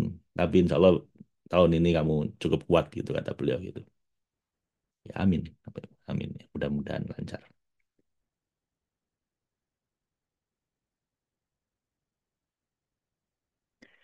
Setelah diinisiasi di IDLI memang berasa sudah ada benih itu dan berasa mendapat petunjuk untuk merawat dan menumbuhkan cinta. Alhamdulillah terima kasih Pak Faiz. Oh, Bu Erna berarti sudah. Bu Erna kalau sudah ikut yang tahun lalu mungkin ya. Suami saya baru meninggal dalam kesedihan itu saya setelah sholat kirim doa dengan baca Yasin Tahlil dan pasti nangis. Apa itu ego ya Pak? Enggak. Malam terbangun teringat macam-macam menangis sesungguhnya. Apa itu ego Pak? Enggak. Bu Upi itu bukan ego. Itu artinya ibu cinta sama suami dan semoga suami dengan doa-doa ibu juga lebih bahagia di sana. Semoga nanti ibu ketemu sama suami. Kok jadi ngerasa dicintai Pak Faiz banget ya? Doaku untuk Pak Faiz semoga Allah lindungi, cintai, selamat dan akhirat. Amin, amin, amin. Saat prakteknya apa, Pak? Apakah dengan saya seorang karyawan akan bisa mengikuti Bapak? Bisa, Bu Yuni. Prakteknya nggak ada yang aneh-aneh, Bu. Nggak ada yang aneh. Prakteknya biasa normal aja. Dia itu malam ya, Pak? Iya, malam jam 8:30. Bukan tengah malam mana saatnya Anda untuk qiyamul lail. 8:30 malam. Terima kasih Bapak Ibu, Barakallah, sama-sama. Ya Rob, ridhoi diri yang fakir ini untuk turut berkontribusi, terutama untuk umat Rasulullah, ikhlas dan kan hati ini untuk selalu mau berkorban, menaklukkan ego. Bila engkau tak meridhoi, tak akan ada lagi yang dapat menolong, menemukan perjalanan Siratal ladzina an'amta alaihim. Ya, ya Pak Ahmad. Amin, amin. Kalau ada yang mengganjal di hati, saya suka ke orang, saya ingin sampaikan ke orangnya baik-baik agar jadi bahan perbaikan dan biar plong hati saya. Tapi kadang khawatir orangnya itu nggak menerima. Bu Yuni, ya diukur sendiri ya Bu. Kalau orang yang terima, ya diomongin. Kalau nggak terima, kayaknya nggak usah diomong. Kan nggak semua kebenaran harus diomongkan. Kita memang harus selalu ngomong yang benar. Tapi nggak semua yang benar itu perlu diomongkan. Ya Bu, harus bisa ngukur. Terima kasih Pak Faiz, Alhamdulillah. Soalnya pola musibah di keluarga saya berulang. Jadi ingin ikut semua paket agar bisa membantu memperbaiki jika pasti banyak salah di keluarga kami. Karena sudah 3 kali suami di 3 keluarga hilang. Hanya beda beberapa tahun saja kejadiannya, walaupun dengan cerita yang berbeda. Dalam 1 minggu ini menjelang Ramadan, kakak ipar saya hilang, belum ketemu juga. Hmm, hmm, hmm. Ya Bu, semoga Ibu bisa terbantu. Semoga terbantu ya. Kita mulai start tanggal 1 Maret, Bapak Ibu. Pagi, abundance. Kita hajar terus, kita hilangkan semoga semua beban-beban di hati Anda yang menghambat keberlimpahan finansial spiritual Anda. Lalu tanggal 15-16 Maret kita intensifkan untuk total solution. Ini bahkan alumni Bu banyak yang ikut. Alumni yang udah ngulang berkali-kali, begitu Ramadan ikut lagi. Karena emang nuansanya beda. Karena emang saya ngisi hampir semua sesi. Udah gitu energinya Ramadan. Ya, jadi silakan Ibu kalau mau ikut. Jangankan Anda yang masih baru, alumni, ada yang dari Samarinda datang, ada yang dari luar kota, ada yang dari New Zealand ikut apa itu? Ya, ada yang dari Jerman ikut lagi. Udah pernah ikut lagi dari Jerman tuh. Karena emang udah Ramadan apa ya Bu, Insya Allah kita mau all out. Kita mau all out mengabdi, menghamba sama Allah. Dan biasanya nanti rezekinya juga all out.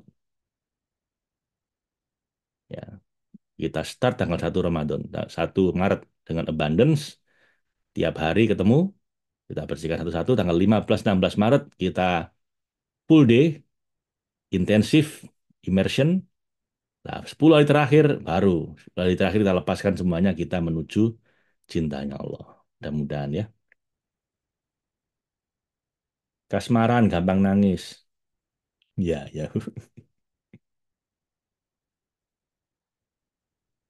Jelek-jeleknya orang bisa ditelan tanpa kesel. Iya, ngapain sih kita kesel sama orang, Bapak Ibu? Allah tuh ngurusi semua ini. Nggak, padahal nggak butuh sama kita. Dan kebanyakan mursal nakal, nggak beriman, tetap diurusi semua, dikasih rezeki semua. Kenapa Anda gampang kesel sama orang? Gitu aja kok. Harusnya yang berhak kesel ya Allah, Bapak Ibu. 8 miliar manusia, kebanyakan yang banyak yang nakal, yang nggak karu-karuan. Diurusi semua sama Allah. Ya itu Bapak Ibu. Jadi jangan gampang kesel. Ngapain sih kok mudah kesel sama orang? Orang macam-macam dimaklumi semua ya. Kalau misalnya guru saya, kamu harus sabar, ridho, menerima kelakuannya umatnya Rasulullah yang macam-macam yang aneh-aneh ini. Kamu telan semuanya.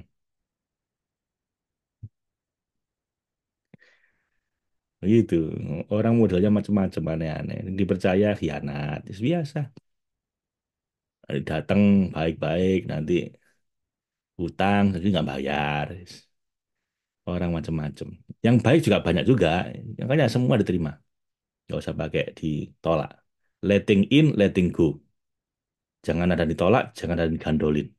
Biarkan. Jadikan diri kita ini kayak lost man, Bapak Ibu. Ada orang bertamu, menginap, silahkan. Orang pulang, silahkan. Kita nggak ada yang kita tolak, juga nggak ada yang kita gandolin. Letting in, letting go.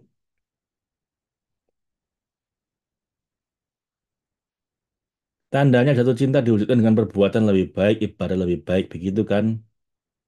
Selalu dekat sama Sang Ilahi. Begitu kan, Pak? Iya, benar, Bu. Cuman bukan masalah banyak-banyakan ibadah. Ini masalah ketulusan dalam beribadah. Ibadahnya banyak, iya bagus. Tapi kalau ibadah banyak tapi modus semua, ya bukan cinta. Ya tak, Mbak Ibu. Loh, semua kalau Ramadan semua orang berlomba-lomba ibadah. Cuman ibadahnya karena apa? Itu beda-beda. Ada yang ngebut ibadahnya demi supaya dapat sesuatu, dapat pahala yang banyak, dapat macam-macam, dapat surga, dapat ini. Ya boleh, boleh, boleh, Bu. Boleh, nggak salah. Cuman ya bukan karena cinta, nggak tulus. Jadi kalau semua orang di bulan Ramadan ngebut Bapak Ibu ibadahnya. Cuman apakah semuanya melakukan dengan cinta? Lah itu yang saya ingin mendampingi Anda untuk supaya mau banyak mau dikit ibadahnya silahkan. Yang penting lakukan dengan tulus, jangan modus, dengan cinta, bukan sekedar berharap pahala. Ya, Ibu.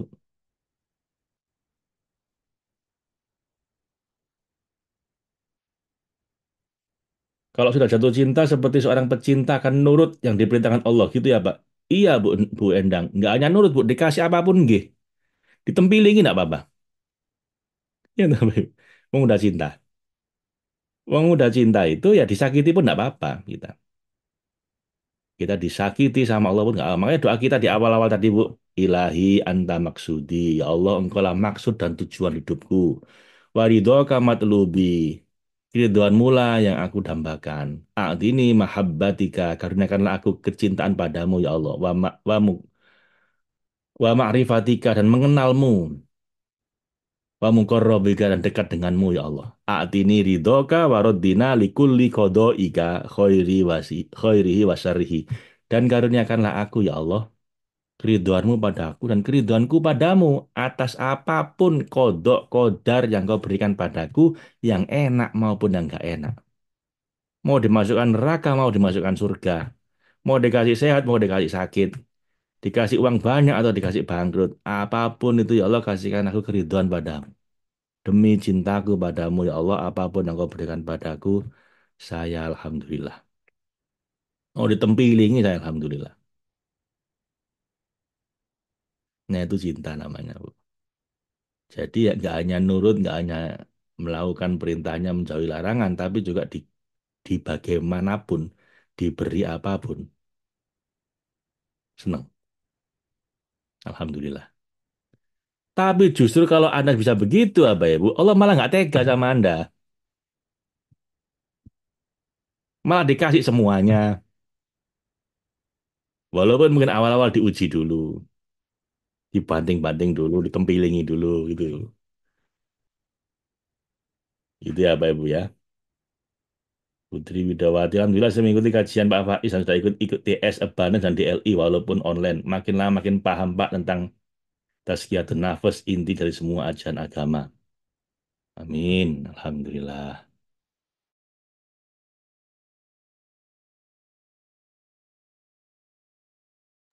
Saya mengantar anak saya sekolah. DLI ada rekamannya nggak Pak? Khawatir masih dalam perjalanan mudik. Oh, semua ada rekamannya. 70 jalan cinta ini DLI ada rekamannya. Kecuali proses yang itu. Yang Gazing the Beloved itu nggak ada rekamannya. Karena emang nggak boleh direkam, Bapak Ibu. Nggak boleh direkam. Dan nggak boleh direkam. Anda nggak boleh direkam juga. Tapi kalau kajiannya ada rekamannya semua. 1 sampai 70 insya Allah. Khusus buat peserta DLI. Jadi Anda mudik pun nggak masalah. Dapat rekamannya. Tapi kalau yang prosesnya itu Bapak Ibu, ya Anda harus hadir. Nggak bisa ada rekaman itu. Harganya Pak, Ibu tanya ke teman-teman ya. Ibu tanya teman-teman. Saya nggak apa, kan tergantung Anda alumni apa tidak, Anda ikut apa, bundling apa tidak, ada banyak faktor, jadi Anda Ibu tanya kawan-kawan.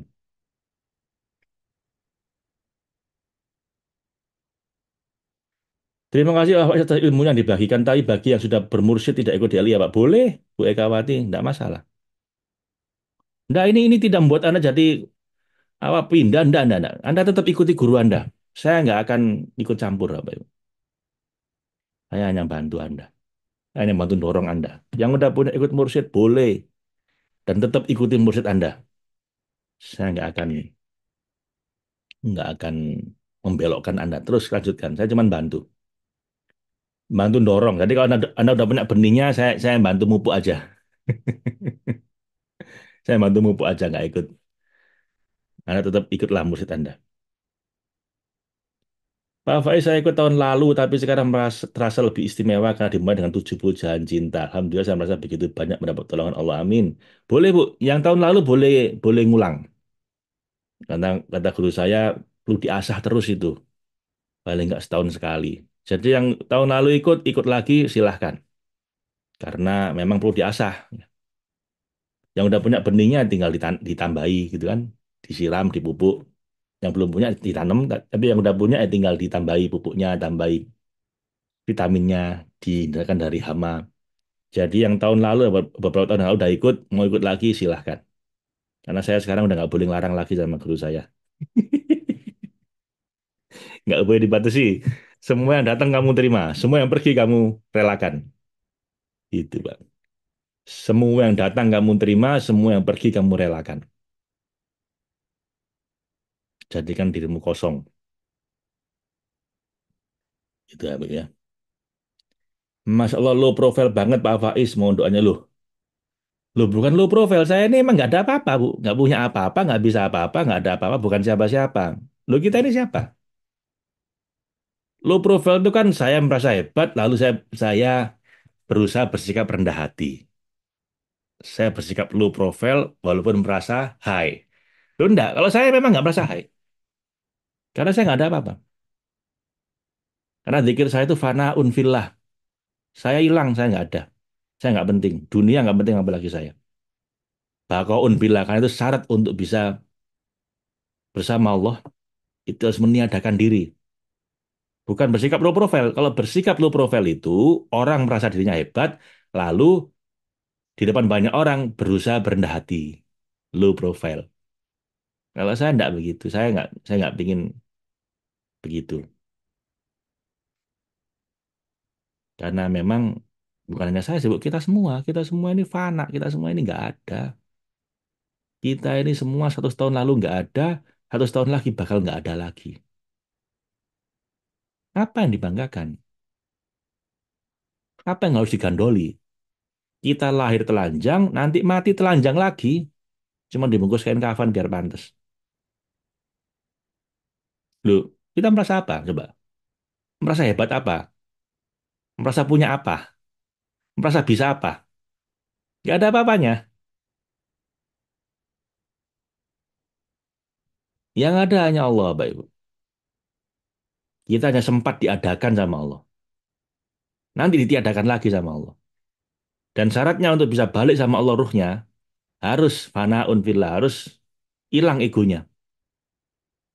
Harus merasa dirinya nggak bisa apa-apa. Baru la haula wala quwata illa billah.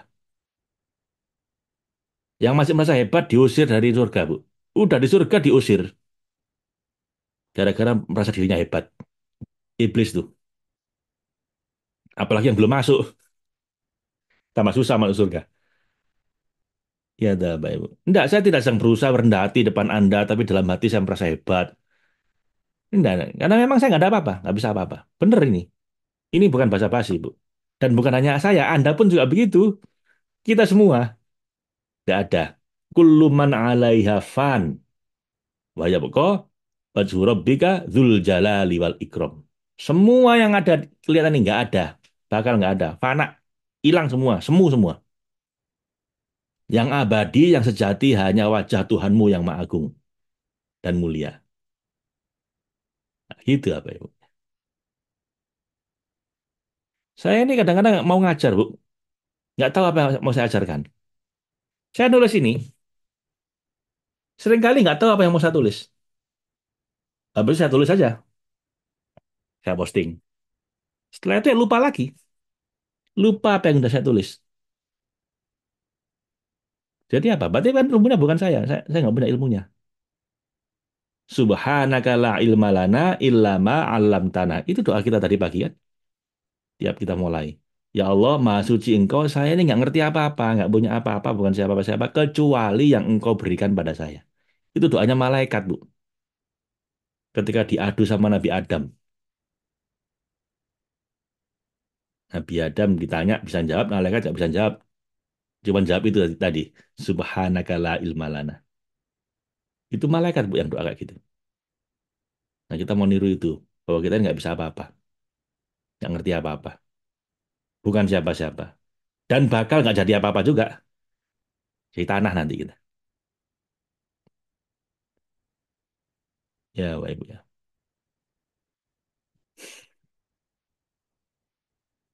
Itu esensi menyembelih ego. Merasa bahwa memang kita ini nggak bisa apa-apa, nggak punya apa-apa.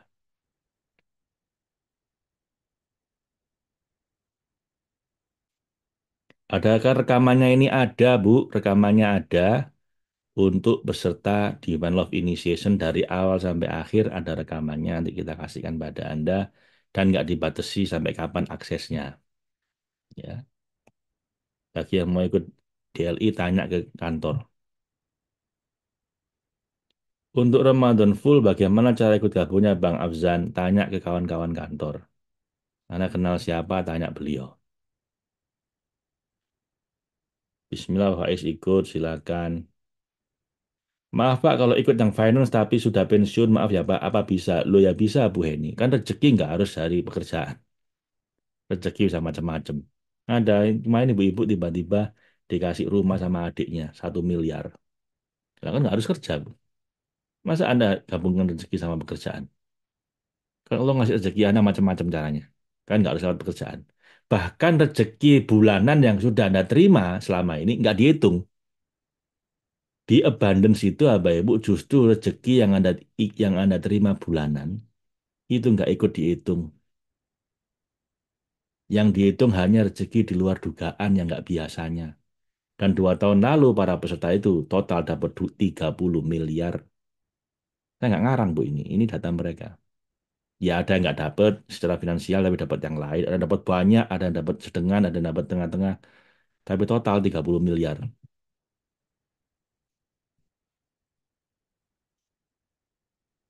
Nggak bisa DLI pagi ya Pak. Kalau malam nggak bisa Bu. Karena ini malam-malam terakhir Ramadan. Jadi jangan tidur Bu. Bu Indriati Tri Utami tidurnya diganti pagi aja atau siang. Ini soalnya nanti DLI itu memang harus malam, nggak bisa pagi. Dan malamnya pun malam-malam terakhir bulan Ramadan. Yang ngantukan nggak bisa ikut. Ya, saya mohon maaf. Kalau ininya bisa Anda dapat rekamannya, tapi kalau DLI-nya nggak bisa, harus malam, setengah 9 malam. Dan Anda nggak harus ikut tiap hari, Anda hanya ikut giliran Anda. Ya. Kalau kajiannya ada rekamannya, tapi kalau DLI-nya nggak ada rekamannya, dan Anda hanya ikut saat giliran Anda. Anda bisa minta request nanti ke Mas Dani, saya mohon Pak hari ini Pak, karena hari itu saya lagi mudik, boleh. Nanti Anda akan dipanggil pada hari Anda.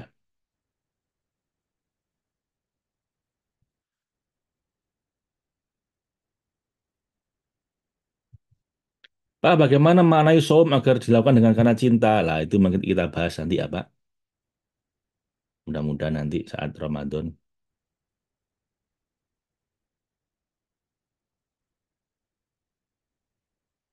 Baik, Bapak Ibu udah setengah 8 ini. Saya juga mau ngantar sekolah anak saya. Kita sampai di nomor 20 ya. Besok kita bahas 21. Ingat besok terbuka untuk umum, Anda boleh hadir dan menghadirkan siapapun, masih boleh untuk umum. Ramadan nanti yang eksklusif hanya peserta DLI. Ya, sampai besok Bapak Ibu Anda silakan hadir dan ngajak siapapun yang mau hadir dibuka untuk umum. Dan itu besok yang terakhir untuk umum. Ini untuk gantikan saya yang kemarin nggak bisa itu ya. Dari pas 11. Nanti udah masuk Ramadan, itu eksklusif hanya untuk peserta Divine Love Initiation. Pak, DLI biayanya berapa? Kalau saya nggak salah, Pak, 970.000. Kalau Anda baru dan alumni Anda baru dan Anda belum ikut yang lain. Tapi kalau Anda gabung sama yang lain tuh diskonnya besar kayaknya. Kalau Anda gabung sama yang lain, diskonnya lebih besar. Tapi tanya ke kawan-kawan ya, Bapak Ibu. Saya nggak hafal harga-harganya. Terima kasih, Bapak Ibu. Semoga bermanfaat. Besok Anda silakan hadir lagi. Itu yang terakhir terbuka untuk umum. Ya. Selamat menempuh Ramadan sepenuh cinta. Assalamualaikum warahmatullahi wabarakatuh.